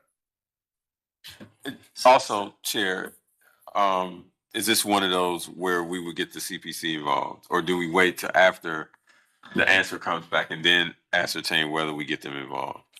I think that we can send a request for clarification of policy first. And then based on that response, we could send it to the CPC. We could send it to the CPC now, but I think that I like the idea of us trying to go for the answer first rather than just kind of land it at the feet of the CPC. Particularly if we want to get the response and we want to have at least some control over, the communication. Well, I think, too, because we don't know if something needs to be changed yet until we get the answer back. Right, And exactly. And I don't want to just add more to CPC's plate. They've got plenty. So I did have a question. This is more internally. How are we flagging once we get to a point where we're not departing, where we are sustaining, and there may be a potential depart from the chief? How are we flagging those cases, understanding the time constraint that we're under in regards to the collective bargaining agreement? Because those cases should be isolated and say, hey, board, now that you've made that decision, this potentially now the clock has already started, obviously, but we're under some time constraint to get this adjudicated. So discipline, if it's going to be issued, can be issued. Well, there's a number of us receiving the departures now. And I don't believe that may have been the case in August of 2025. I also know that in August of 2025, September 2025, we had a transition where the senior investigator was not present in the office. So that may have been the hiccup, that it went to his email account and he wasn't here. And so this may be just a perfect storm of time lapse. Yeah. That you're saying that now there would be mechanisms in place to catch it if it were to happen. I get a copy. I believe the board secretary gets a copy. The general manager gets a copy, and the interim or the administrator gets a copy. And that's the other thing. We had an administrator that was changing. So may have been just a perfect storm in this situation. Okay. Okay, Mike, can we get a clarification or a request for clarification on policy related to reporting requirements as it relates to child cases? Do you need a motion? That's not what you know what we're gonna say. Dahlia, does he need a motion? Okay. Yes, I'll be happy to do the motion. Okay. I'd like to move that we ask for clarification from the police department regarding how they're interpreting ORC 2151.421, which is a mandatory reporting requirement under state law for suspected child abuse. It doesn't have to be confirmed. Enough? You think? That good enough direction? Yeah. He said, Okay. All right, can we get a second? Second. Seconded by Member Mountcastle. All those in favor say aye. Aye. Aye. Any opposed? Any abstentions? That motion carries. All right, so we're now done with cases. You guys thought we weren't gonna finish. Welcome. Question do you get a break? No, you do get a break. Oh, you get a break. Not so bad. Mostly because there are people who I need to make sure are going to be ready for executive session. Okay, so we are going to go into executive session, but I want us to take a break. So can we, Dahlia, this is a question for you. Can we move into executive session and then go on break, and then when we come back, we're just already in it? Or would you rather? Yeah, that's fine. Yes. We can do that. Okay. It will be in the.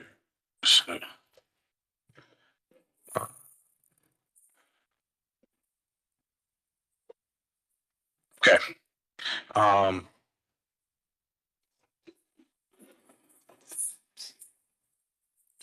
Okay. So when we take the break, for those who are going to be in the executive session, we're going to come back at, let's just say 1:20. So that'll be a 25-minute break since we went from 9 all the way to 1. So we'll come back at 1:20. So with that, I'm going to, so I move for executive session for personnel, employment, and discipline matters to be considered. And I move that we include our law department representatives, which includes our guest interns for today. And we'll also include our interim administrator, Michael Hess. We'll include our general manager, Jessica Watson. We will include Mark Chimo, the labor relations manager from the Department of Human Resources, as well as the director of human resources, Matt Cole. And I think that's it. Is anybody else around? Might need Jalecia, and we'll also include Jalecia because We always want to include Jalecia. Okay, I think that's everybody. So with that, I'm gonna do can I get a second? But, well, for the second, is there a definition of time? Like, are they in the beginning or some of them wait? I think everybody can come in at the same time. Do you not want everybody? Do you not want everybody at the same time? No, I think You want to talk a little bit first? some of the discussion, I think. all of Okay, them don't. so We'll call them in as needed. yeah, we'll call them in as needed. So we'll start at 120, and we'll just have the board in at 120, and then at Yeah. 125 or 130, we'll call everybody else in. Okay, Good. but so can I get another second, just in case that would need it? Seconded by Member Parker the third. And all right, Brandon Brown, aye. Kenneth Mountcastle, Aye. Billy Sharp, Aye. Waverly Willis, Aye.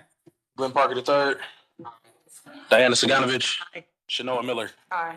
All right, the ayes have it. We will now move into executive session. Thank you. I'm going to get something. Top mics, let me know when the mic's on. Videos are.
Okay, we are live. Thank you for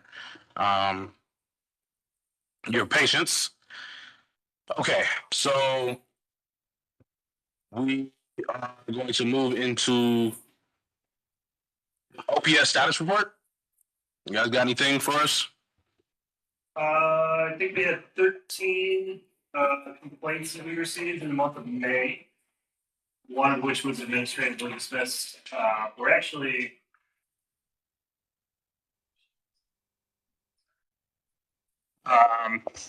Yeah, so 13 complaints we received. One was already administratively dismissed. The numbers between intakes and cases that are being closed by OPS and cases that are being heard by the board are actually pretty even. So we're kind of staying level right now, which is good for where we're at for this year. So I think a lot of progress being made in the office. Okay. All right, old business, OPS staff matters. So just to give the public an update, we are still very excited to be bringing in our new OPS administrator. Did we ever actually announce who this like name was? No. Oh, right, because he hadn't accepted yet. We can do that now, right? Want to give him a start date? Why don't we wait for that? We are excited for him to start. We are anticipating his start date to be at some point during this month. So by the time we are live for our next monthly meeting in July, he will be here and on board. So we're excited about that. One other thing that I wanted to. Oh, actually, Art's not here, so maybe not that. So I think that was it for old business. Anything else under old business? Anybody want to bring up? Nope. Okay. New business, NACO 2026. Board members, please fill out your conference travel form just for the information so we can be prepared to go. I don't remember who. Do you need to know who all is going just by hands, real quick, or can we get who's? Let's. Matter of fact, we'll roll call it. Shanoa, are you going? Yes. Diana, no. Ken. I'd love to. Oh yeah, you're not a board member. You can still go. We'd love to see you. Won't be on our dime. I'm going.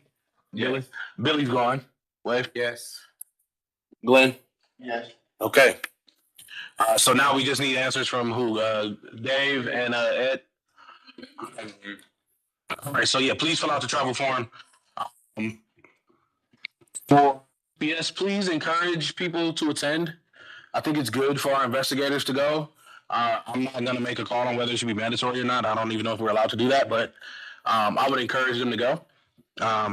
We had fun and it was a great learning experience. Okay. Public comment. I have a public comment. Okay. Member Sharp. The NACO form for the members who are not here, can we email that to them so they can get it filled out? Okay. All right. I see no one here for public comment, so I will now close public comment, and I will entertain a motion to adjourn. Motion to adjourn. Second. All right. That motion has been moved and properly seconded. All those in favor say aye. Aye. Any opposed? Any abstentions? That motion carries. All right. We're going to adjourn this meeting at 3:10 p.m., which is technically 5 minutes early because we started at 9:15. Good job.